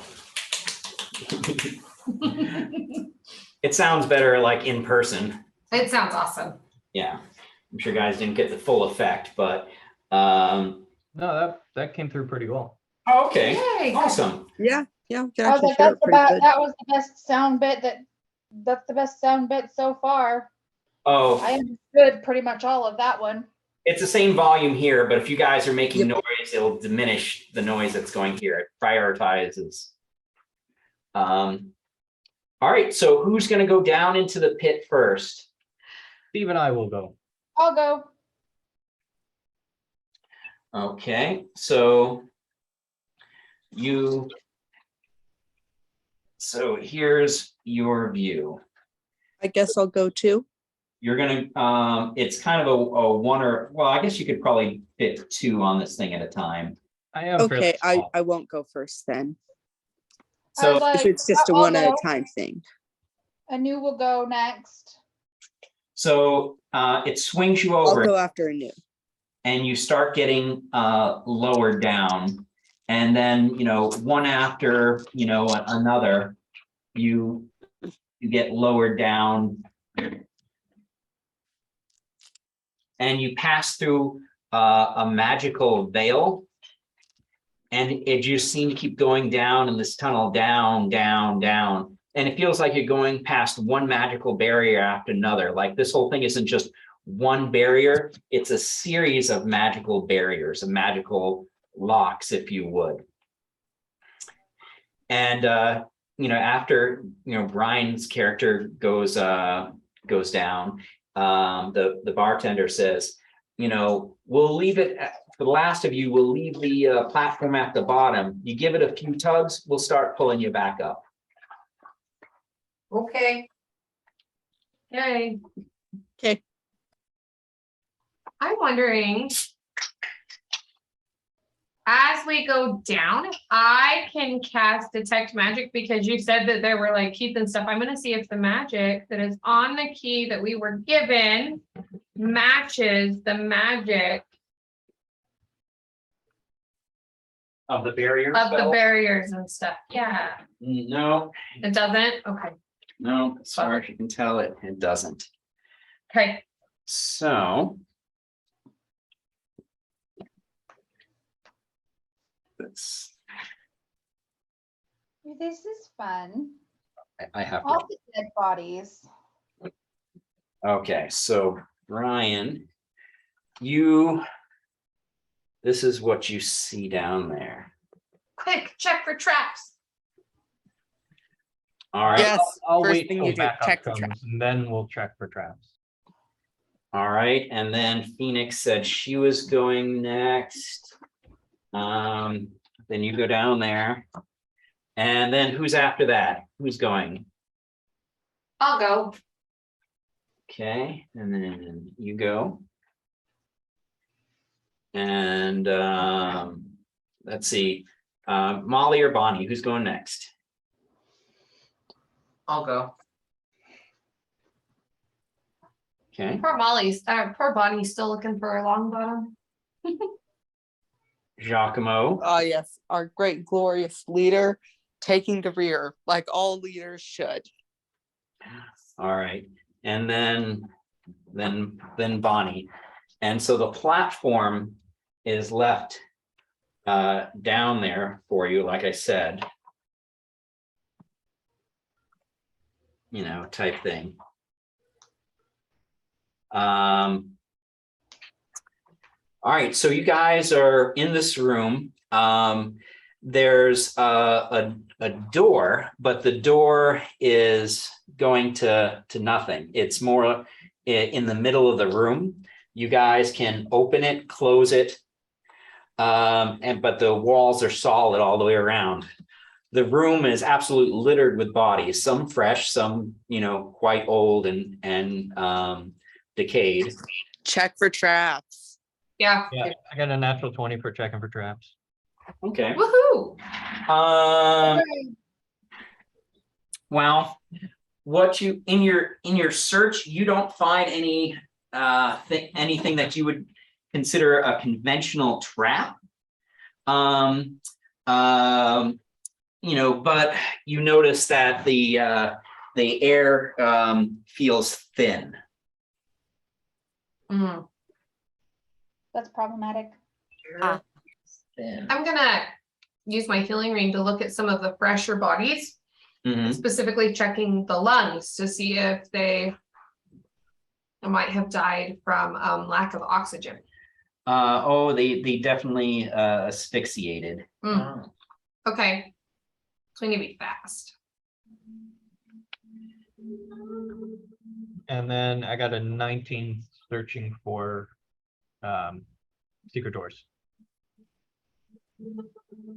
Yeah, you didn't find any secret doors. There's just the one door in the room, and the other thing is this solid stone. You've seen where people have scraped at the stone and tried to smash at it before they die. And it looks like the only air in the room is basically for the brief moment the portal, open to let you in with that platform. That volume of air is what you brought with you. I think we probably need to move Yeah. to this door and see where it takes us. Yeah, Otherwise, if we stay here too back long, on. we're gonna suffocate. Yeah, so you can walk through that door, and it Steve and I will go first. Before we go, is there a keyhole in the door? Ooh, good. there's no keyhole in Okay. this door, but there is on the other side. There's this like demon head looking thing on the wall, and it looks like the fireplace from the tavern. Mm. Check that panel. Yeah, it looks like a stone head with just an opening in it. Should I got this. I got this, guys. I got this. I know how Gary thinks. Oh, Bonnie's gonna lick it. yeah. So they send down the because you also had some supplies. Yeah, And they sent down the I don't have a smaller box on me. I don't know where it is, but they send down the box of supplies with you too. And so that the platform goes up and comes back down. And yeah, you guys are just sort of there where you have a door that goes nowhere. So, Estelle, take the key and like try and put it in the demon's mouth. Yeah, that's exactly what I was thinking. Someone tried actually walking to the door. I'm definitely gonna do that. Back. No, it doesn't seem to do anything. That's there.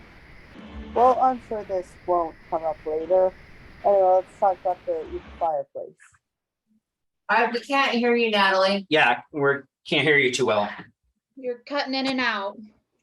I said, well, I'm sure that won't come up in the future. Let's talk about the evil fireplace now. Can I search for like hidden rooms? I'm going to search for hidden rooms. I got 18. No hidden rooms. What about the floor? Is there anywhere on the floor that looks like there might be a keyhole?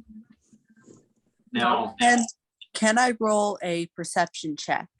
Of course, go ahead. Okay. That would be, let's see, 22. As far as that goes, you don't see there's no levers, there's no keyholes. The door open and closes freely. You can step through the door back and forth, different things like that. The demon head has an opening or whatever, like it is a fireplace, but there is no flue. There's no thing to release the smoke. Gary, I've got flint and tinder and some firewood. I'm gonna actually create a fire within the little fireplace. That's Make a sure it's bad not too idea. big. We have limited oxygen. Yeah, but haven't you seen Legend of Zelda? Lighting torches is a big mechanic. Yeah. Yeah. Try Yeah, it. too bad Bonnie doesn't have that precious long bottom. While he's doing that, I'm just gonna kind of check through the other bodies that are down here in case there's anything interesting. Well, there's most of the valuable items like money. Well, they left with the innkeeper, and of course the innkeeper got to pocket that because they never came back because they picked that 10% increase clause. But they do have their adventuring gear, so you guys could get extra ropes, backpack. Most of the food is gone. The water's probably bad at this point, but there's things like chalk, rope, grappling hook. There's normal knives, short swords, long swords. Do they have any bullets? No, none of them were gun wielders. I'm definitely gonna take the rope and the grappling hook. Mm-hmm. And so Are there any like crossbow bolts? yes, there are crossbow bolts. You can find like 20 of them. Okay, I'm taking those. Mm-hmm.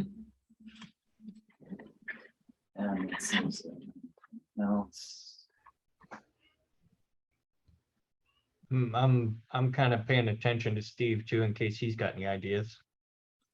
And there's a cloak of protection +1. And let's see. There's a shield which has a +1 on one of the guys there, and those are the only magical items that you find. Is the cloak a +1 to AC? Yes, it's +1 to 8. Estelle wants that so much. I have the shield. Yes. Yes. Okay. I'm I'm gonna take their food because after smoking that much weed in one night, Bonnie's got the munchies. Okay, it's not So- the best quality anymore, but you know, So what does the shield do for like, what's the shield +1 for stuff? +1 to AC while wielding it over a normal shield. Now you can't use that and your sniper. You have to like, you know, be holding it. But Never mind then. Okay. Someone else can have the sword. I was planning on using it as like the shield. as like a barrier while I snipe. But if I'm gonna use it at the same time, then there's no use for Phoenix. Then it has no use for Phoenix. So Bonnie is lighting the fire in the mouth of the demon, right? Yes, sir. Yes, sir. And the fire and stuff like that, as it starts to build up, the eyes of the statue start to glow and shine a light on the door. So kind of like Nice. flashlights shining on the door. But you can tell by the way the fire is burning, it's not going to burn long. It's consuming the oxygen fast. Follow that spot on the wall. I bet that's where the keyhole is. Yeah. Well, it shines over to the door, and you can there's no keyhole on the door. If we open the door now, Open is the it door. different? Well, sorry, on. Brian, what was that, Brian? If we open the door now that the lights are shining on it, is it different now? Does it go somewhere now? Yes. So if you open the door now, Lost picture Right. again. oh man, I'm gonna get a different. I'm not gonna use this cable anymore. Okay. Okay, hold on. I have to fix the Sorry cable. about that. It's okay. I'm going to fix this problem. I was experimenting with a cable that's failing me, so I'm going to go back to tried and true cable. We are experiencing technical difficulties. Yes, well, I'm censoring what's happening to you guys because it's so horrible. That's what's going on. Fair enough. We're all gonna die. What's this? Oh. Get it off me! Get it off me! Well, time to make What do you new mean, characters, guys. I'm being eaten alive! Ah! Hope you weren't too attached to these ones. Gurgle, snurgle, gurgle, snurgle.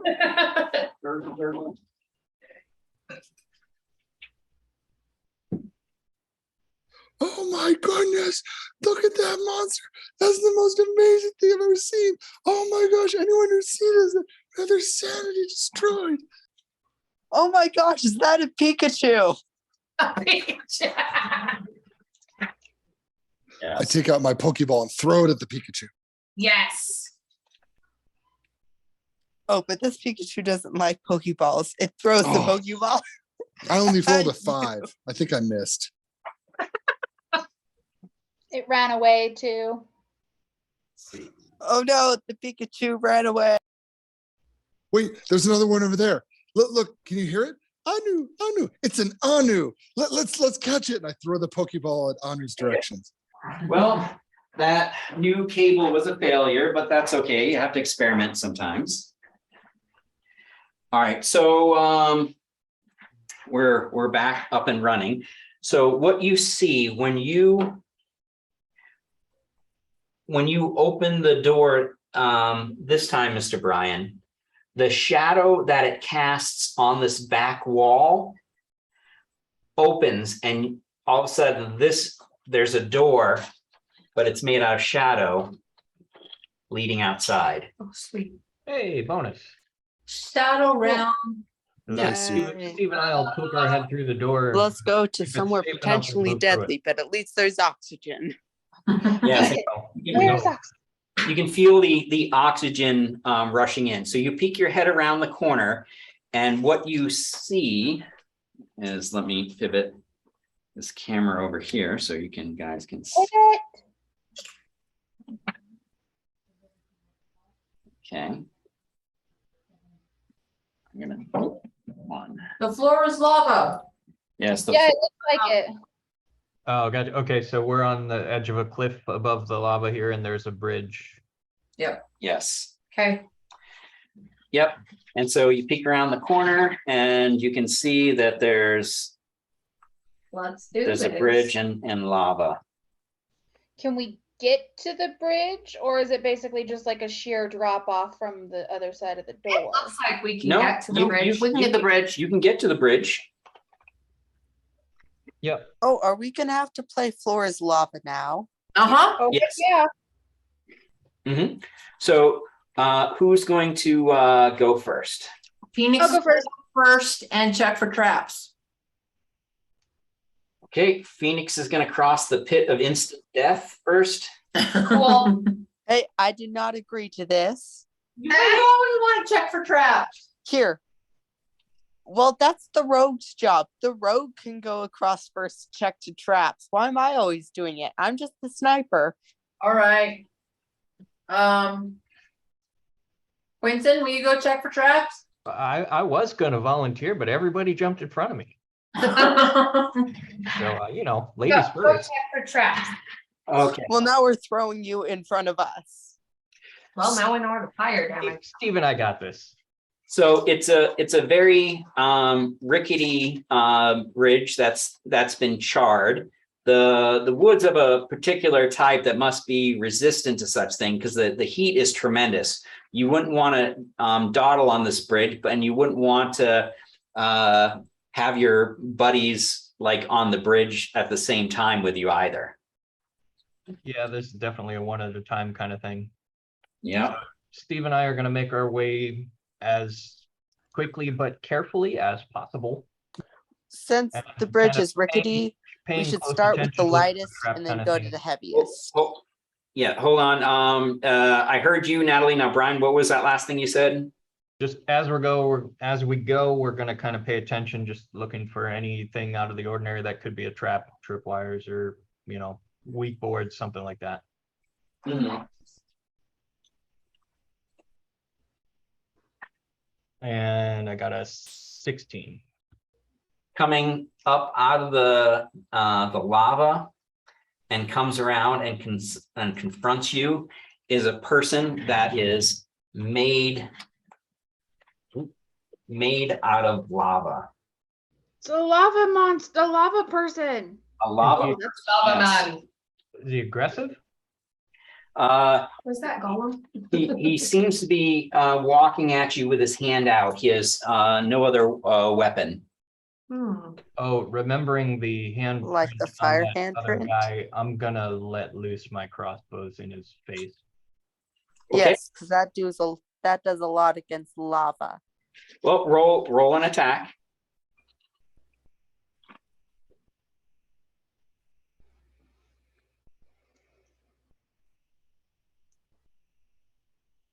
It's a 17. Okay, let's see, where's my book? A 17 hits. And the second one was a 16. Okay, that hits too. And what's your damage?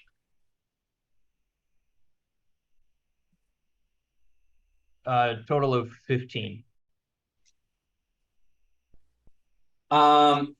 It looks like it hurt the creature, but not as much as it would because it melted your bolts going into it.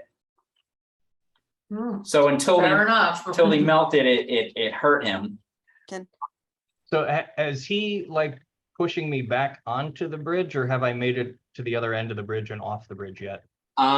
He's right in front of you, blocking your path. Oh, Can well, that's not Can I shoot the lava monster? Yeah, we're gonna. I mean, crossbow bullets melt, but aren't bullets full of gunpowder or something?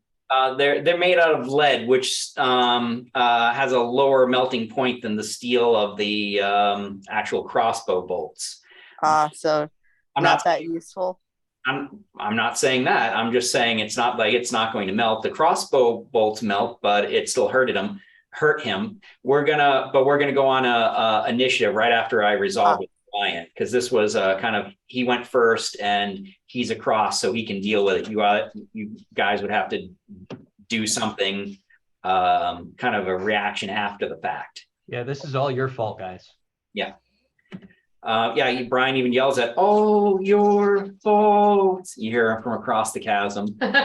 Just tell him the weight of a burden swallow. Laden swallow. So, okay, Brian. So, what are you trying to do? You shot your crossbow bolts. Are you doing anything else? Are you retreating? You're going forward? Are you praying to a deity? Does Steve have any ideas? I'm thinking we need to get past him so that the others can cross the bridge, but if he's blocking the way, I'm not sure if there's a way to do that. Is there another way, like, can I duck under one of the ropes or something? I have water walk, which allows us to walk on lava. I can take 10 willing creatures, but we still have to take damage from the heat. So that, I mean, I don't know how big of an expanse, but if maybe we can get I'm around just and attack. I'm just thinking of the instant reaction of what I'm gonna do right now. Oh, As far as your symbiote type thing, it flashes its mind stuff like throwing your water on him. Oh yeah, that's a good idea. He even has an image of, maybe taking the risk of trying to push him over into the lava, like maybe it'll wash him away. And then he had an idea of putting the lava guy out with one of your other companions. You imagine just holding somebody on top of him. I knew we were gonna get along, Steve. You know, would sure be Dude, helpful Steve if is someone kind had of a a water jerk. golem right now. Well, you guys don't know that. That's just in Brian's head. So, The best choice I have at the moment is to take one of my water skins and try and throw it at him. My golem is still a water golem, and you can command it. Yeah, but he's not gonna get here before I die.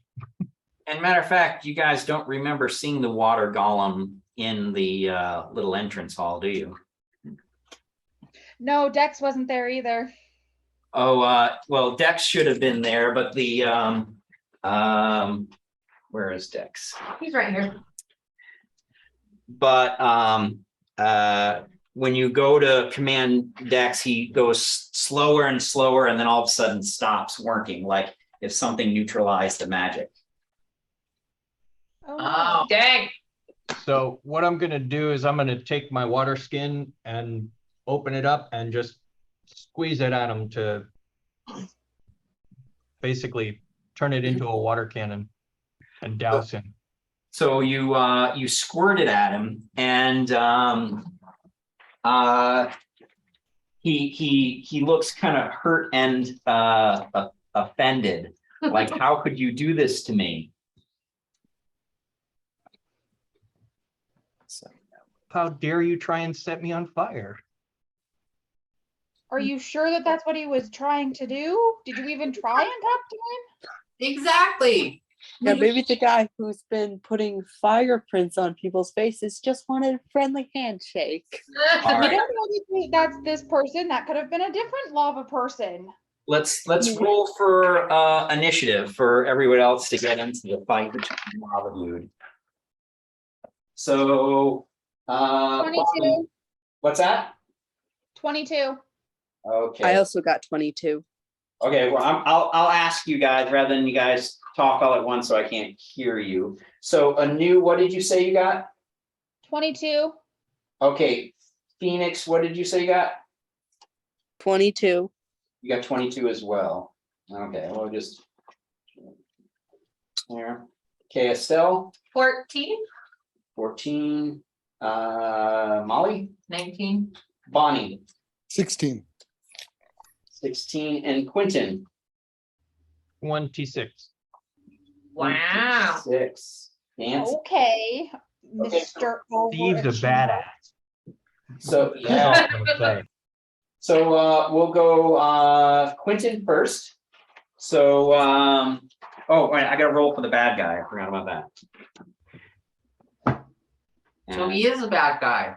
Wow. He's not a fun guy, so. If he wasn't before, he is now. Yes.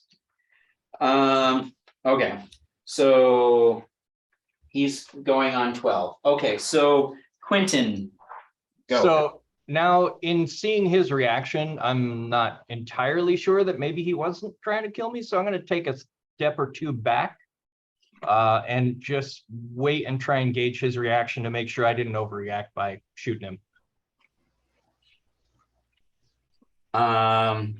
So basically take 2 or 3 steps back and hold my action to see what he does.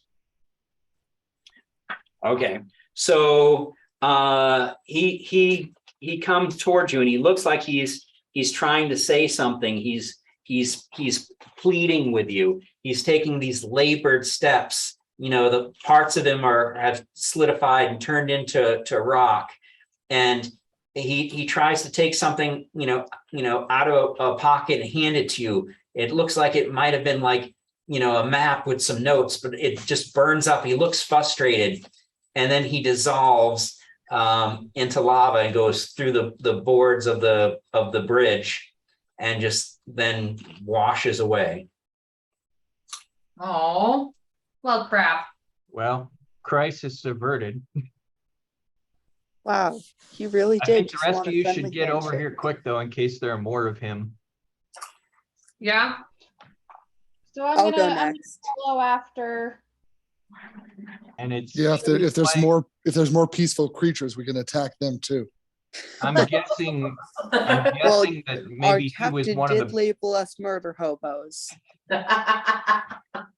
I'm guessing he was one of the prior adventurers, and maybe this is just a continuation of what happens to the people that come down here.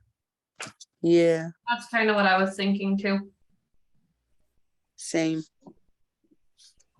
All right, so now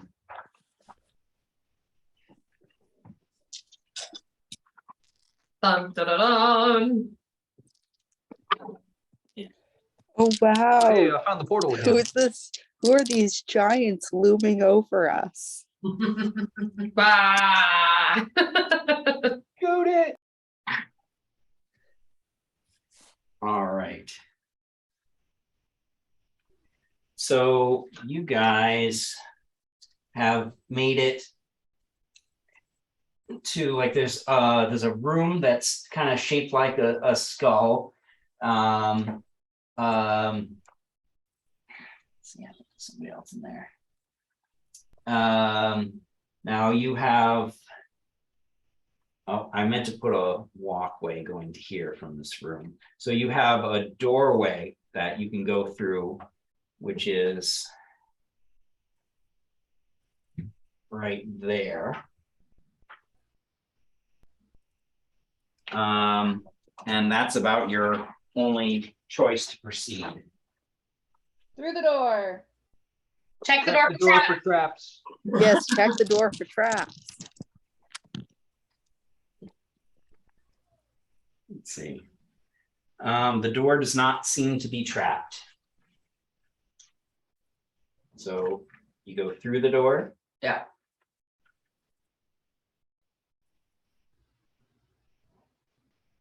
Okay, who's the first one going in? No volunteers this time? Molly, I'll go. I already volunteered. We should just make Giacomo go first, guys. It's actually a pretty good idea. Giacomo needs to go first. Oh, I'm more the lover, not a fighter type. Oh please, if the great king of gestures, Giacomo, definitely needs to go first in every situation. He's In a fact- jester, he's not a fool. I already said I'd go first, people. Yeah, I may be a jester, but I'm nobody's fool.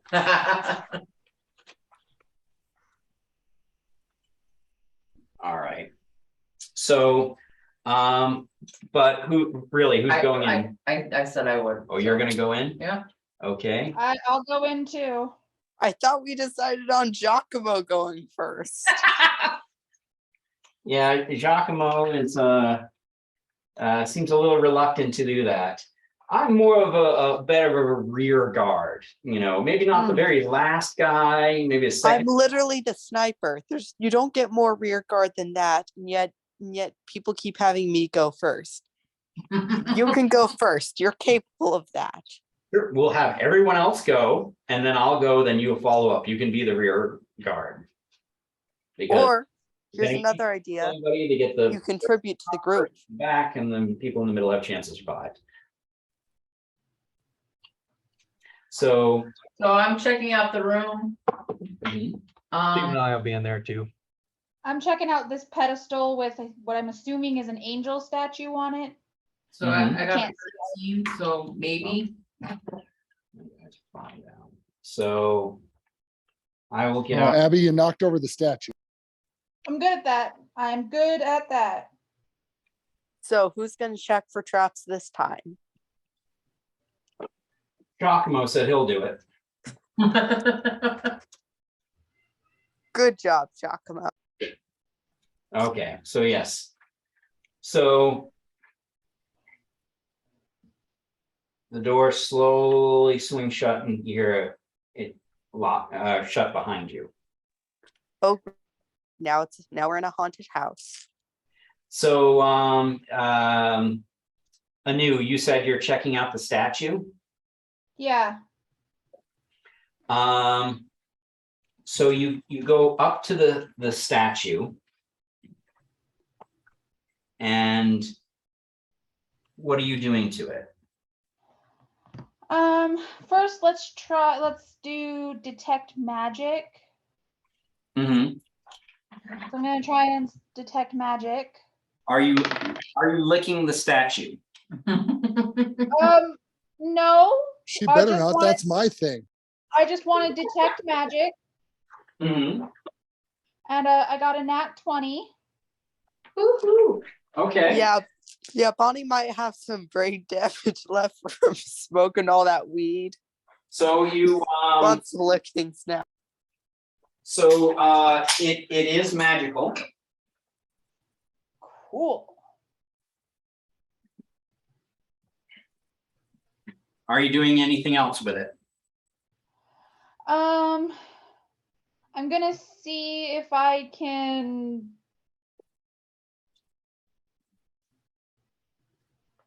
figure out anything else about it. Just anything in general, whether or not I can find some sort of writing or if I can figure out how it works, Roll me how it works. perception check.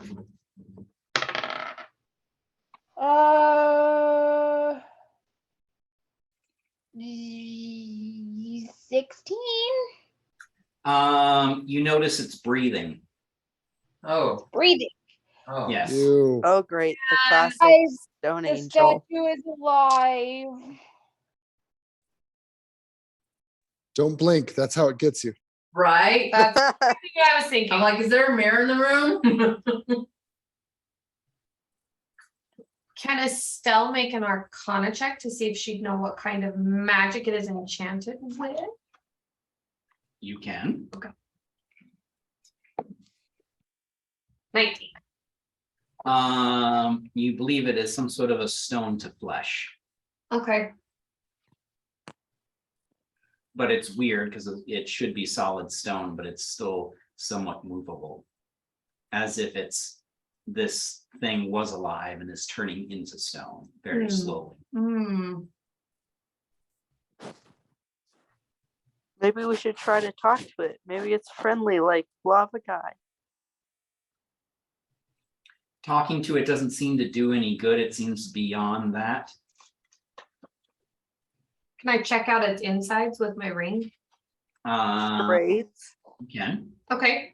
What you see for its insides is it's actually has organs like a living creature type thing, but they're all calcifying type thing. So Okay. basically you're watching a very slow death. So it's like if someone Does anyone have casts, dispel magic? Can you heal him? I can try to heal him, but I mean, Can only do so much. Yeah. It's not so much a healing because it's not traditional damage. You would actually have to dispel magic at a higher level than the caster did this. Oh, I don't have dispel magic, you guys. Or some sort of a stone to flesh to try to reverse it. Yeah. Seems like this place. It seems like anyone who doesn't leave this place alive gets killed in a very slow, torturous, and creative ways. I mean, that is what the homeless guy said would happen. Yeah. But it's got wings on it. I wish.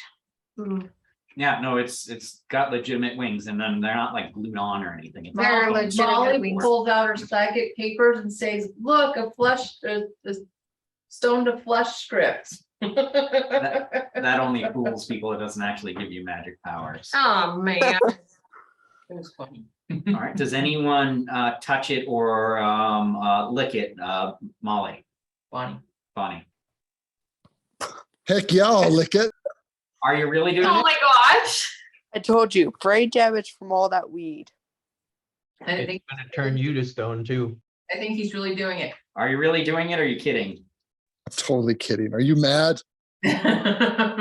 Those are two separate questions. No, If the DM tells you to do, if the DM asks if you're going to do something very excitingly, you don't do it ever at all. So now you guys have like, whoever is carrying like the supplies that you have in a chest. You hear something thumping around coming from inside your chest. Oh, Oh no. Oh no. I'll open up the chest and I see. propose Giacomo open. It's Maisie. It's gotta be Maisie. oh. Yep, you open the chest and all of a sudden pops out, "Hi, I'm Maisie." Hi, sweet Maisie. Why did you decide to come on this adventure with us, honey? I told you, I'm joining your bloodthirsty crew. No, well, And she pulls out, she's got this dagger, it's like 2 inches long. It's like a toothpick. well, welcome to the crew, Maisie. And look at this, and she's got like a pointy stick. Well, since I have 2 daggers, I'm going to hand her a better dagger, so she'll at least be able to stab the enemy as it eats her. It's too heavy. Play more for her. It's like a 2-handed long sword. She's just Aw. like dragging it on the ground. Yeah, it's not gonna work. It was, Okay. it was a nice gesture, but yeah, your dagger's as tall as she is practically, so it's not gonna work. Ooh, My dagger is not 3 feet tall. That would Well- be a very big dagger. No, 3 feet is an adult hobbit. You have to realize this is like a 5-year-old hobbit. Yeah, So she's like 1 foot tall. yeah. So I'm just saying it's she's wee little. So you think somebody, up to your knee, type thing. You're talking little. I'm gonna ask her, Miss Maisie, do you happen to have any magical skills? My stick. That's such an awesome stick. Look at my stick. And I'm gonna hold out Arbor for her to look at. Is it a magic stick? Mine's a magic stick. Has a personality and everything. I think your stick is looking at me. Sometimes No. it looks at me No, too. it's Macy's stick magic. Yeah, I've seen a few magic sticks in my time. I think it mumbled dirty words at me. I'm sorry, Maisie, it's not very nice.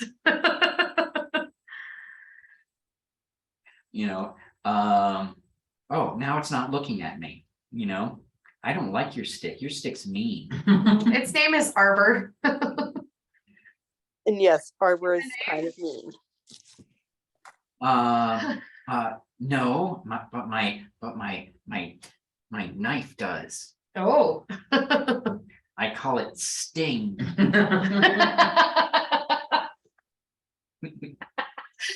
Oh, okay, well, Hopefully we can get you back up to top to your fields of gold. Mhm. And your symbiote is been paying attention. It almost feels bad for the creature that's turning into stone. Rarely has it seemed to show sympathy for something, but it does in this case.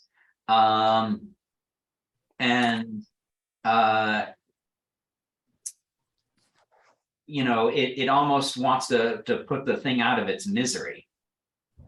But it's also kind of warning you, whatever you do, don't touch it. Good thing you didn't lick it. Yeah, I'm gonna I file maintain that licking way. it probably would have solved the problems. I'll obviously warn everybody to not touch the statue, and I'll file that sympathy away to have a conversation with him later if we can do that. Well, Estelle's gonna just say a little prayer for the statue being, and for Maisie, and then she's gonna say, would you like a piggyback ride? You know, she's gonna die soon anyway. Might as well make her last hours worthwhile. Will you at least hold my hand? You know, are you afraid? You know, I'll protect you. You know. Okay, let's go check out these doors, but don't open any of them unless we tell you you can't. Okay, this one's open. Yeah. Ooh, ooh. I'm an explorer. I'm an explorer. And she's running around. No, yeah. going first is very dangerous, Lil Macy. Let the professionals do it. Giacomo can go. I'm gonna murder some hobos. Do you want to sit on my shoulders so you can see up higher? Like the giants do? Giacomo goes first through all the doors, right? So do you want to go through this door, that door, or the door that Maisie Brumble just opened? Oh, That's why I wanted to inspect the doors. oh, and when she did, I forgot to mention a little crossbow bolt shot way over her head and stuck in the pedestal of where the statue thing is. Didn't even come close to her. It was aiming for somebody obviously taller. Obviously, we need to let her go first now. We are not putting the child in harm's way. Yeah. That's Giacomo's. I'd say that's generally a good policy. All right. So Phoenix can go first. No. Well, since we already set off the trap this way, it might be the best way to go. I mean, yeah, that's kind of what I'm thinking too. We go out Maisie's door. Okay. So Estelle's trying really hard to force Steve Maisie and I will go in Yeah. front of Maisie. doesn't die. Yeah, she's all running around. She's got her dagger out. She's ready. Is that another lava dude in the distance, or is he? Yeah, don't That's let the okay. cute little girl die. That's not good. Gary, I've got a pistol. Could I give it to her so she has a little more to defend herself with than just a knife? Unfortunately, it's like massively heavy for something like that. She wants it, but she's like, yeah, give it to me. But then she like really can't get it up off the ground, you know? Do we have any weapons we can give her that she won't immediately fall over from holding? Arbor stands up by itself, but she doesn't like Arbor. He's mean. Yeah, Arbor doesn't like kids apparently. He's like, he doesn't want anything to do with this. Okay. This might be a little bit of a stretch, but can Steve maybe split a little of himself off and wrap around to protect her? Let's see if he's old enough for it. If he's willing, of course. You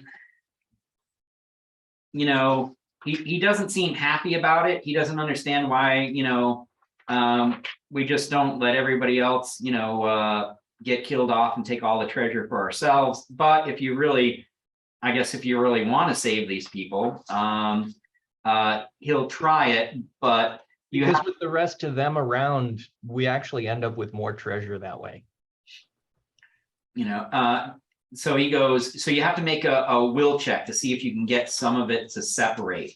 So at this age, it's going to be kind of high in the will check type thing. So if you can make a 18, it'll happen. No, about 17, it'll happen. No, I just missed. I got a 16. Ow, Oh, do you have any re-rolls or anything? You do. pirate voice.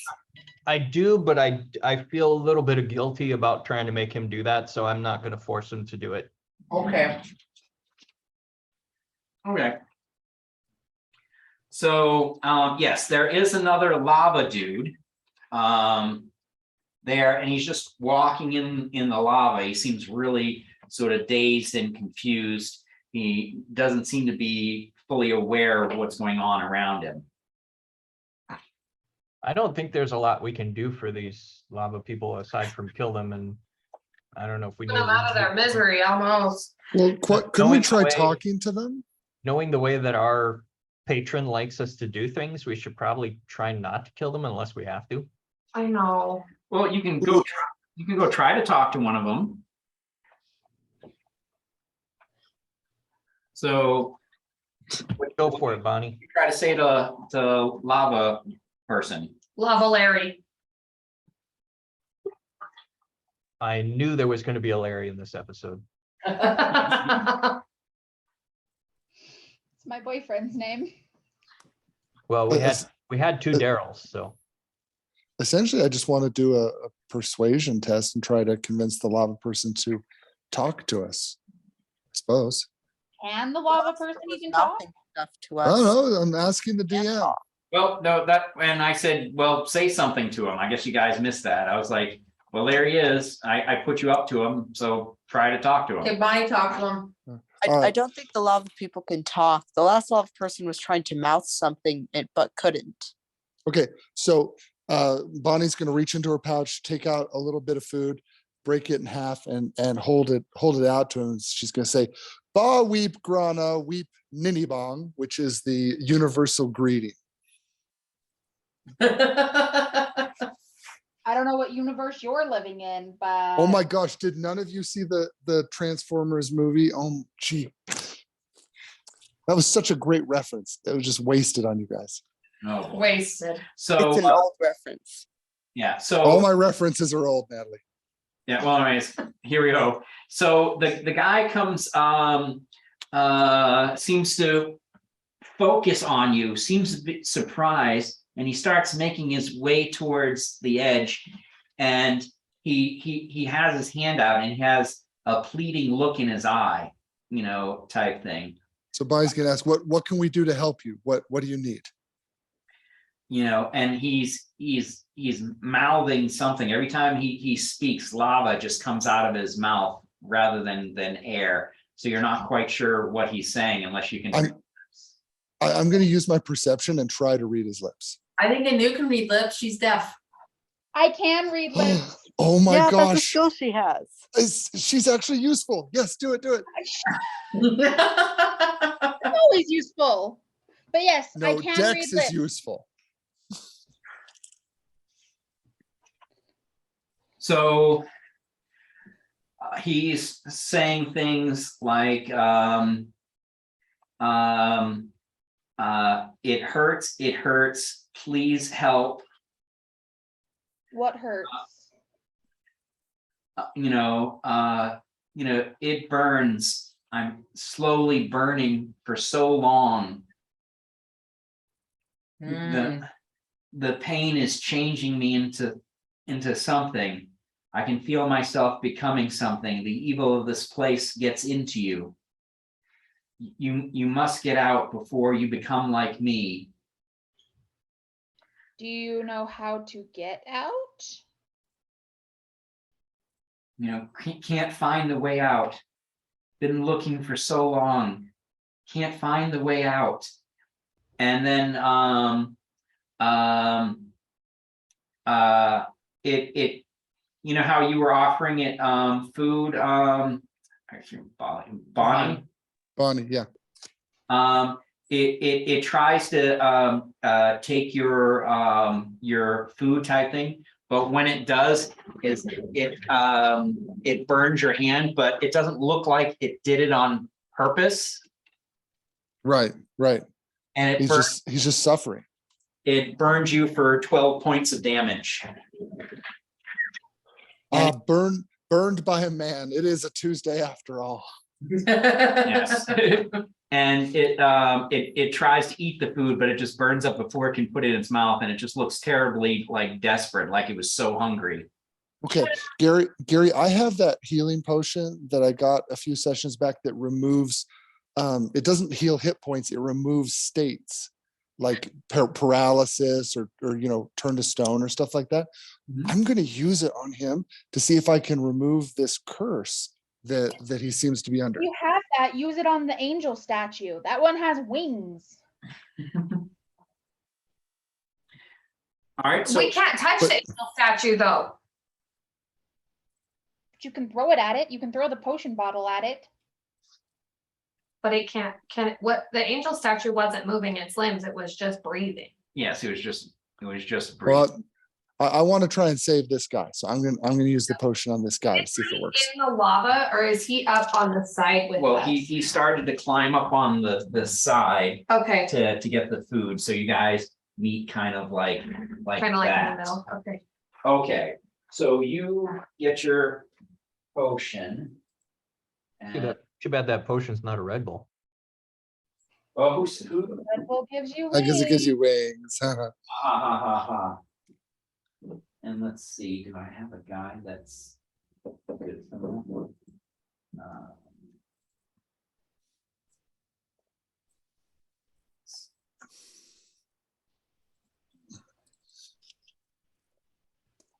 So, you give him the potion, and he starts drinking it, and then the fire extinguishes, and a person actually appears in front of you, and a bunch of rock and stuff like that was like sort of like on his skin just kind of falls off. So it's like a bunch of gravel and stuff like that is kind of all around him as it's falling off his clothes and his person type thing. Nice. I'm gonna grab him. I'm gonna wrap him in my tent, and then I'm gonna give him an actual healing potion What to try it. I can cast, well, I guess I don't necessarily want to cast spells yet. Mhm. Because I can cast Cure Wounds on him or Healing Word. Also, how much does the healing potion do? Do you know 10 which? points. It's my 10-point one. Oh, sorry, D10. So let me roll for it. 4. Yeah, it's enough that he starts coming around, starts becoming conscious. Okay, well, I'll go ahead and I will go ahead and cast. Trying to see which one does more. Okay, I'll cast Cure Wounds at 2nd level.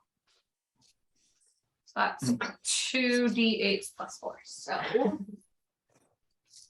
5, 9. Oh wait, no, 2d8s. 13.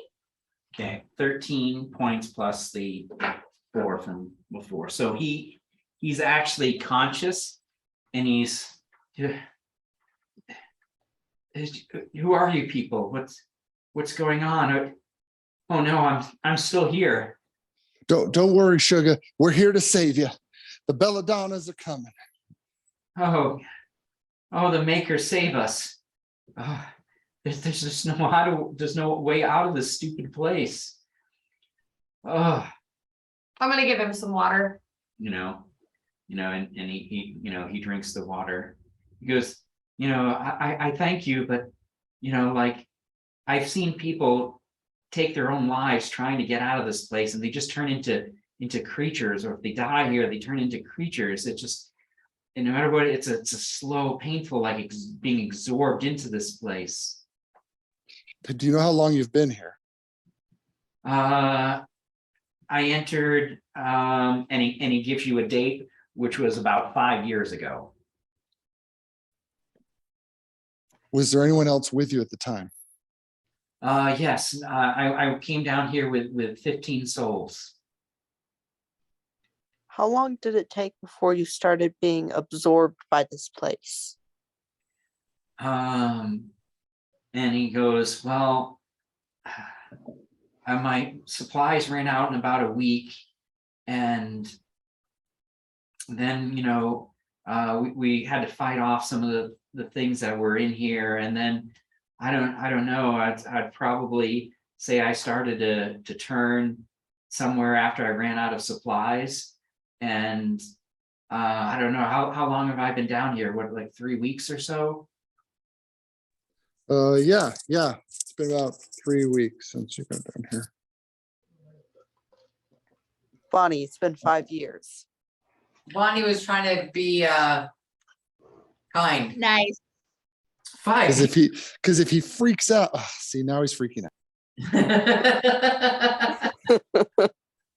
He's like this, what are we gonna do? Oh God. Hey, Bonnie hands him a pistol and says, here's what you're gonna do, sugar. You're gonna fight with us. We're gonna find your friends, and we're gonna live. We're gonna survive. Survive. And he's like, we thought we had different than anybody else. We came down here with a celestial being. We thought that would help. Have you seen her? Oh. Did I she have do wings by any chance? Well, yes, she did. She kept us going as long as she could. Try to Yeah. keep the evil at bay, but I know it was getting to her. Yeah, she turned into a statue. Okay, but now we know that by curing the state, we can remove the curse. So shouldn't our druid be able to help the statue? You got any removed curses or anything? oh, I might. Rixori can dispel magic, but Rixori's not here right now. Please leave your message at the end of it. Well, I can turn things into stone. That's not gonna help.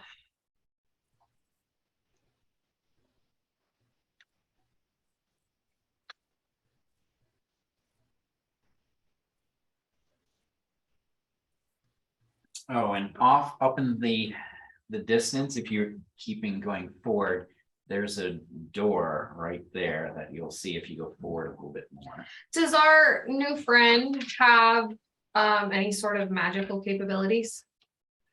He was just a fighter sort, so he doesn't have any magic. Does he remember anything specific about any of the other traps that we might stumble across?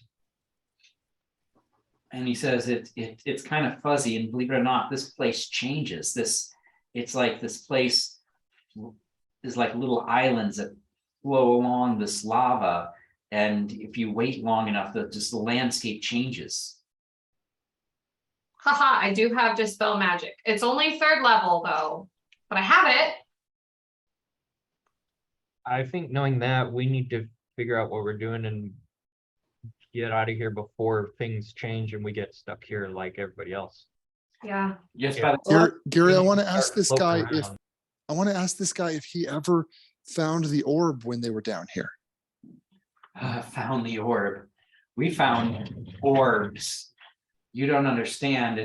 There was orbs all over the place. We didn't know which one it was. We filled our pockets with gold, jewels, and we took whatever we could, and we tried to make our way back. And that original room that you're supposed to tug on the rope, it's gone. We can't find it. It just floated away. At least. Oh, right, because when the fire went out, the door probably closed behind us, guys. Yeah. That makes sense. Okay, well. But that's okay, because once we find the item, can't we just summon our friend? Yeah, I think our friend will be able to help us at that point, right? Bonnie takes off her hat and says, I know things look bad, folks, but don't worry, because I have a whole bag of long bottom leaf here to lift our spirits. Wait, no, I don't. It's hopeless. We're doomed. We're Well, I have that dispel magic. I could go back and cast it on But this. if you recall, the voice thing. from above says you have to be able to distill magic at a higher level than. for Right, and I cast it. only have the 3rd level. Yeah. And so I don't You think know, I'm gonna do. Bonnie should have listened to the other party members and used that potion on the statue. I love how no matter what, it always comes back to it's Bonnie's fault. There's a symmetry to this. What's our new friend's name? Larry. Oh yeah, Larry, Lava Larry, that's right. We're calling him Larry? Okay. Mhm. Are we going with that for real? Oh, For real. I wrote it down. Okay. Yes. His name's Larry. Does anyone know about my wife, Abby? Have you heard anything? She was waiting in the inn. Well, she did Off with your start cousins, working Daryl out and Daryl. here. Maybe he knows something. Sorry to tell you, son, Abby's moved on. She's got a boyfriend now.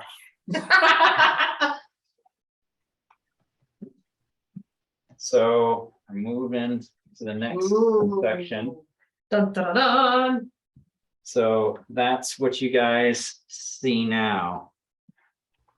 And the guy said he said, this is different than when I was here before, but we went in this direction and that's when we found the treasure. There's massive amounts of treasure. And I think that's what, part of our problem was we decided to try to take as much as we could. We just spent too much time trying to pick through it all and pick the best pieces because we couldn't carry it all. There was too much. Well, why don't we all just make an agreement now that we're not touching the treasure? Okay, no treasure. Quinton, can you agree to that? I can.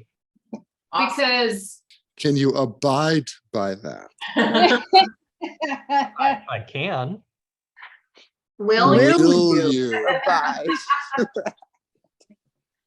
All right, so there's Wait, Gary, he didn't answer. I want an answer. Yeah. Will you abide to the promise? Remember, I will. you can't deceive, okay. all right. Okay, I'm satisfied. Plus, it's be kind of stupid to take treasure from a place like this anyway. You never know what's cursed. So there's a door in front of you. Treat it like the Cave of Wonders, people. Cave of Wonders. Can we inspect this door for traps? Ooh, someone roll. I'll go look for traps. Oh God. Easy. I'll help you. I have the spell. Where is it? Those are the magic words whenever you're in a dungeon. Check for traps. Okay. Well, I guess I'll just roll. Mhm. What skill is it? Is it perception? Well, yes, it's perception. It's Perception. perception for traps. Oh wow, I got a whole 10, guys. Yeah, there's no traps. It's Yeah, fine. no, there's no traps. It's fine. Okay, yeah. Well, Phoenix doesn't trust the work of just she doesn't trust her work, so she's going to check for traps on her own. The druid and a 5-year-old tiny person. I Yeah. wouldn't trust it either. Yeah, she does not trust Drew Good to job, know anything about traps. Yeah, sweetheart. I trust you to know when a tree is out to get you. I don't trust you to know when there's a trap. That's fair. Okay. What did you get? What'd you get, Natalie? I'm gonna laugh so hard if she gets lower than a 10. Actually, I got a natural 20. Rude. Okay. Good job. Okay, so you open the door. Well, or the door's not trapped, right? Mhm. So you can open the door if you want to. And there's a dead body on the ground. Oh, Sweet. That's helpful. Check for traps. So I have find traps, and instead of keeping like continuously checking, Mhm. It allows me to, I can't remember what the distance is, but anything I can see that is trapped within 120 feet. It will notify me of, like it like glows or, Oh, so you're casting that? yeah, I mean. I might, Yes. yeah, Does okay. it count for magic traps? It doesn't, okay, it says it doesn't reveal a natural weakness in the floor, an unstable ceiling, or a hidden sinkhole. Well, there is something up ahead to the right.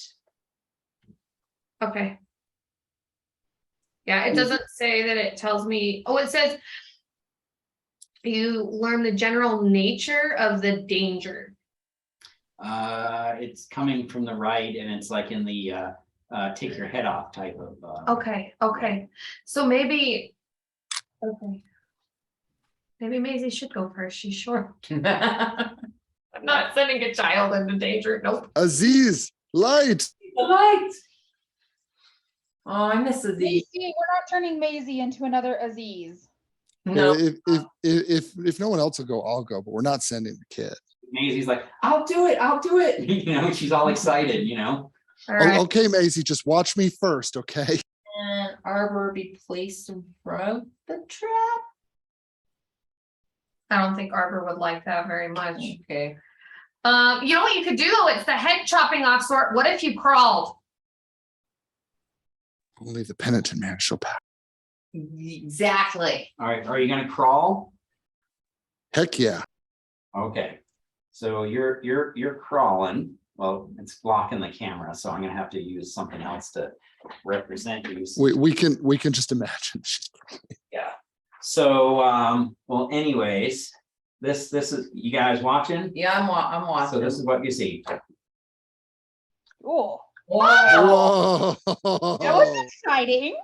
Yeah, and saw blade spins. All right, do it again. Bonnie almost lost her hat on that one. Cuts the top of it off. Just kidding. So I'll do it again so you guys can see it. Happened so fast. That's so awesome.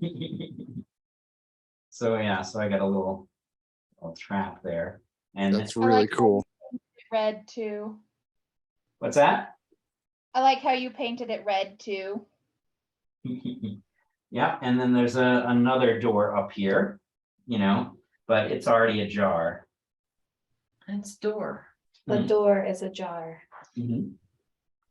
No, a So door is a door. are you continuing there, Bonnie? I'm gonna check the body and then yeah, I'm gonna keep going. Well, we can. It's only inside. She couldn't see around the corner. There might be traps around the corner. Maybe that shot that made the body dead in the first place. Yeah, because if the body doesn't appear decapitated. Where you peek around? Yeah, that body clearly has a head, so it must be a different trap. So maybe be smart about this. I didn't feel like cutting the head off the but We understand. in game the thing has no head. Got it. Okay. Yeah, kind of like this the shampoo, Head and Shoulders. Yeah. So Okay, all right. So what I'm gonna do is I'm gonna take, because his head's lying there, I'm gonna take the head, put it on the end of one of my torches, put it around the corner, and see if anything happens. no, you don't see anything. All right, guys. The usual stuff isn't working. I might have to lick this thing. Still covered. No, wait, Bonnie, I'll take off her hat, put it on the head, and then stick it around the corner. You know, well, that did it. The people start full of holes. No. Oh, all right. I'll carefully go around the corner and see what's there. Go around the corner, and there's a gate. A gated community. Yeah, there's a gated community. Is there a keyhole? Yes. Uh-huh. Ooh, should I detect magic? Heck yeah. We'll We see gotta if it crawl, matches. we all gotta crawl through the hallway. Oh yeah. Yeah, all y'all are gonna have to duck except for Phoenix and the dwarf. You're fine. Oh, that's true. I follow Bonnie. Yeah, we'll crawl. I'm gonna cover Maisie's Oh, eyes. Phoenix might not have to crawl, but she'll definitely have to duck a little. Maisie doesn't even have to duck. It's too far up for her. Obviously, these traps are not really designed to stop, hare footed. I've noticed a pattern here. A lot of these traps focus on the upper torso area of the body, where Macy, where the little girl doesn't really have any. Yep. I That's think we because she's not gonna discovered a die. flaw in the system. She's not gonna die until it's impactful to the plot. Yeah, that always happens with cute little pet characters like that. Okay, I'm gonna cast Detect Magic on this keyhole to see if the magic from the key matches the magic. Maybe on the door. Ready, go. Are you the gatekeeper? Well, Apparently. it's possible. See, detect magic, can give you certain things. I think it gives you like whether it's in the same family or something like that. Of magic. Yeah. It doesn't give you a whole lot about it, So as far as you could tell, it is possible. Like the magic would be in the same school of magic. They're both magical. So maybe. Can I tell if it's evil or not? You'd have to have some sort of a detect evil or something. Okay. Or you can go through it. If it killed you, then it's Right. Could I maybe make an Arcana check to see if I would? Just set Giacomo. Yeah, right. I don't know. I don't think Arcana would really. You seem to want me dead, young miss. I'm not quite sure what I've done. Did I know your mother? No, you don't have my features. No, never mind. No, That ain't nothing. these We had are to out talk her out of these are out shooting you game earlier. jokes. These are out of game jokes. Phoenix is not actually saying these things. Yeah, I was just dating. I just, as a player, find Giacomo really annoying. So, what are you guys gonna do? You have a gate, you have a keyhole.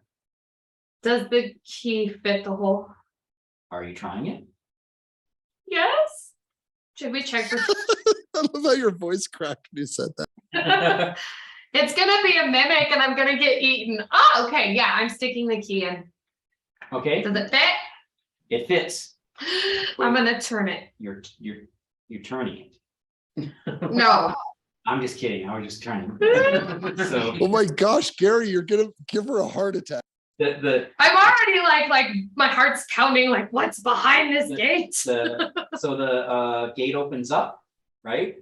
And you can see, looking forward, there's actually there's a bunch of little islands, and they have orbs on them, and there's treasure, and there's all kinds of different things. Okay. Well. Can we tell? Is there any way? What's the difference between all of these orbs? Does is there any way to detect magic to see which one's the most magical? Can Steve detect the orb? Oh. Why don't we just pick up orbs and ask them questions about our future and see if any of them actually answer it? Well, but No, because it's Ooh, we could ask them. contaminated. No, we can ask the Murder. orbs questions about our immediate future, like what's going to happen in the next 10 seconds, and then we can determine its veracity. We're here because this magic orb is possibly like contaminated with evil. We don't want to contaminate ourselves with evil. Phoenix has a valid point. that's true. Oh, come on. If anything, we'll contaminate it with evil. And so Larry said, well, as far as I understand it, the orb itself, it's not evil or anything. It's not evil nor good. It just is. And No, the it person, was. We're No. here because we have suspicions that it might be turned evil. oh, well, I don't know about that or anything. We just thought it'd help answer things like, how to prevent droughts, stop disease. There was a horrible plague that was happening in my land, and that's why we were originally seeking it out. That's what it's supposed to do. And there was a mad wizard who stole it for himself, and we hear that he used it to gain infinite amount of power, and he created this realm, whatever this is. And then a bunch of other wizards gave their lives to power the gate that prevents whatever's in here from escaping, sealing the wizard in. Something tells me we gotta find this wizard. We can't just give up when we can find the orb. So Yeah. Because we already know that gate's gonna fail. Maybe the wizard is the one who sent us here. That was our boss. No, It wasn't really actually, our boss, it was a new. It was a new. Oh. Well, then blame her. Well, Yeah, Anu told our boss about it, and then our boss sent us on a ship, who Maybe sent Anu- us to the village, and then like the guy on the land ship sent us to wagon, who sent us to the yawning portal, who sent us down here, and that's how we ended up here. so I knew what tipped you off to this item in particular? Like, I know that you found out it might be, you know, something we're looking for our boss, but what exactly tipped you off to this one in this particular quest? So when we were at the Garden of Eden place, Uh-huh. before we left, I stopped in on a fortune teller lady person, and she told me about it. And I thought it was credible enough to warrant further looking into. She didn't give you any details about where it would be or anything like that. Nope, just who to go and. All right. Kira, I'd like to do a perception test to see if Anu is lying. you can.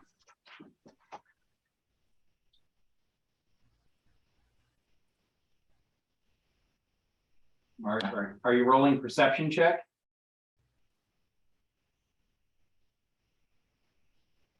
Did we lose you? Did we freeze? I was Sorry, you Oh, can hear me? Yeah. Yeah, sorry, I hit the button twice. I rolled a 16. No, it doesn't seem like she's lying. Oh, okay then. I would like to do a perception check to see if she's like enchanted or anything. Oh. I do seem to recall her owing favors to an incredible, powerful being. Well, yeah, well, just roll and tell me the number. Yeah, generally you don't have to say, I want to do a perception check. You say, I'm doing a perception check, I got a 16. Oh, sorry. Usually you want us to ask first. Sorry about that.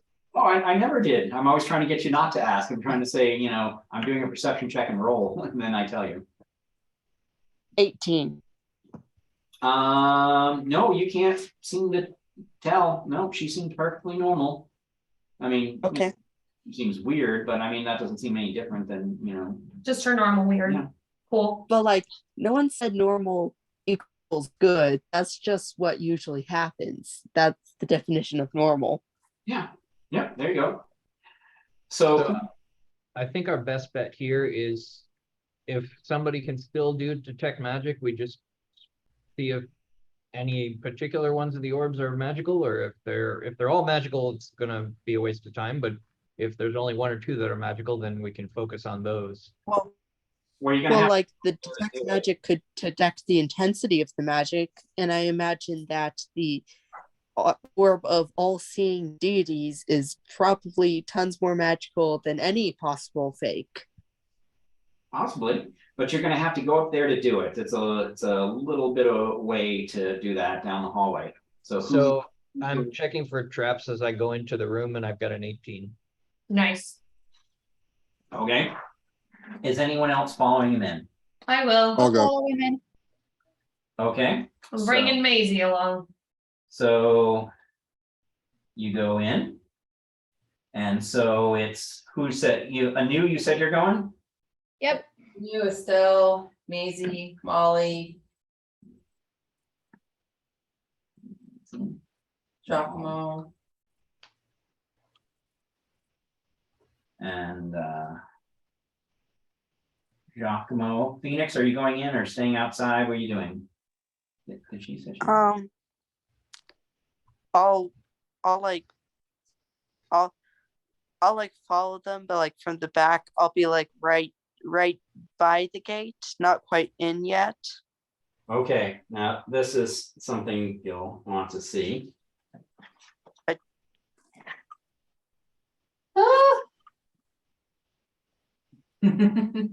Nice. That's very cool. So the room just rotated, and now I'll show you a different point of view from it. So the room rotated, and now you have this path. You're a block. You just saw all the orbs and all the stuff you were looking for is great. All you had to do was walk maybe 100 feet, and you were there. And now it just rotated, and it also cut you off from your party members. The guy you saved. I was telling you that I was like on the threshold, like at the entrance, not outside of it. Well, then I'll give you the option of you can jump either way. Do you want to jump back or jump forward and be in part of the rotation? If you jump forward, you're leaving Bonnie by herself. It's better to stay with us. Sorry, I still didn't hear what Natalie said. Natalie, go. Jump forward, so I'm with the majority of the group. Okay. I'll allow you to. And just like looking at the way the room rotated, right at the threshold would probably bring it in the rotation.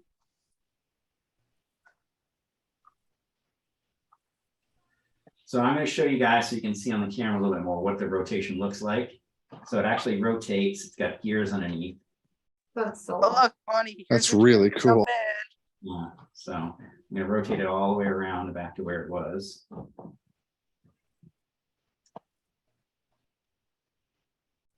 And so, yeah. So I went a little bit over because we also started late, but that's where we're probably going to have to end it. Okay. I do have one question before we end. Yes. These artifacts that we're after, if memory serves, they're indestructible, right? So shouldn't we be able to start smashing orbs, and when we find one that can't be smashed, that's it? Oh, that's a possibility. That's a really good idea. But what if the fake orbs also have spells on them so they can't be smashed? Don't At keep least giving me not ideas. to any abilities we have. Something tells me you got bigger problems to worry about. Yeah. Oh, so you guys rotate, and there's other rooms, for you to look at, but you hear the sound of fighting and screaming from your companions trapped on the other side of the wall. And that's where we end for tonight.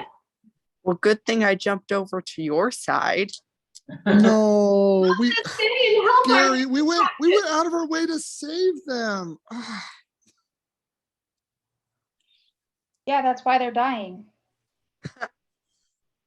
Well, I mean, that does sound like something Gary would do. no, see, right now, Aaron, it's you and the guy you saved are trapped, and things are coming out of the lava, and your rest of your party is in the rotating. I'm glad I brought Maisie along at least. I don't know. You need her stick. Yes, if only we had her stick. Well, we'll Nothing can beat the stick. What's that? Figure it out in a couple weeks. Yes, well, we're taking a 1 session break because Comic-Con's in, and we're going to be going to No, that's next week. So Yeah, the Phoenix is next week, Gary. Annex is next week. yeah. Next Thursday. Oh, for some reason I thought we were taking it because it ran into the middle. Never mind. Yes, so in a couple of weeks we'll pick up with Bonnie screaming in pain and agony. Other Tuesday. Yeah, and then you guys trying to figure out what to do and stuff like that.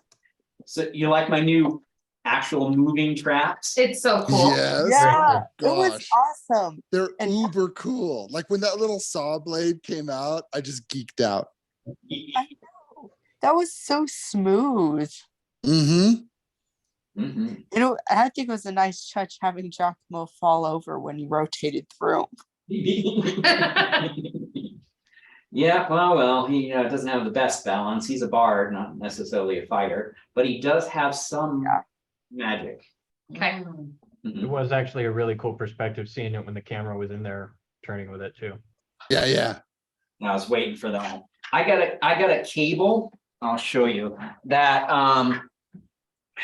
I was hoping gonna work out especially for this scene for the camera. Well, it's got a magnetic end, and so it rotates, so it wouldn't twist up the cable. And I could have the cable a little shorter, so the cable wouldn't get like in front of the camera or anything like that. But unfortunately, if I twist it too fast, it loses connection, and that's where you saw the camera cut out a couple of times. Yeah. And I dropped the thing because I didn't tighten this thing enough. Okay, there you go. Sorry about that. It's all good. All right, did you guys have fun? Yeah. Yes. It was so Yeah. fun. It was really fun. This Absolutely. place you made up is a really cool concept. I loved the portal going down, and the whole bar with the maw and everything was uber cool. Thank you. Yeah, awesome work on the sets and the props and everything. It's great. Mm-hmm. Yeah, Yes. the things you do keep getting better and better every time we go for a new session. Yes, and and this next one should be the resolution of it, because there's a bunch of stuff that's going to happen at the end. So now you've done some exploring and healing, so there will be combat, and there's also going to be some very powerful players involved. There's Death and Plague and a bunch of other people. As the hint of the trailer, hopefully you guys saw that. You're talking about an endless war. Those are called the endless, death and all those. Very funny. So that's the double meaning there. All right, guys. Well, I had a great time. I'll see everybody in a couple of weeks. Or next week, maybe. Or next week at the Comic-Con thing. Yeah, man. Bye. I hope to see you guys there. It should be really cool. Yeah. And I'll leave you guys with some medieval Ed Sheeran music. Ooh, we get outro music. How classy. I think I asked last time, but I was a week too early. Are we leveling up now, or are we going to wait because we're not finished? Oh, you should have leveled up by now because you had right? Yeah, you didn't read the messages, did you?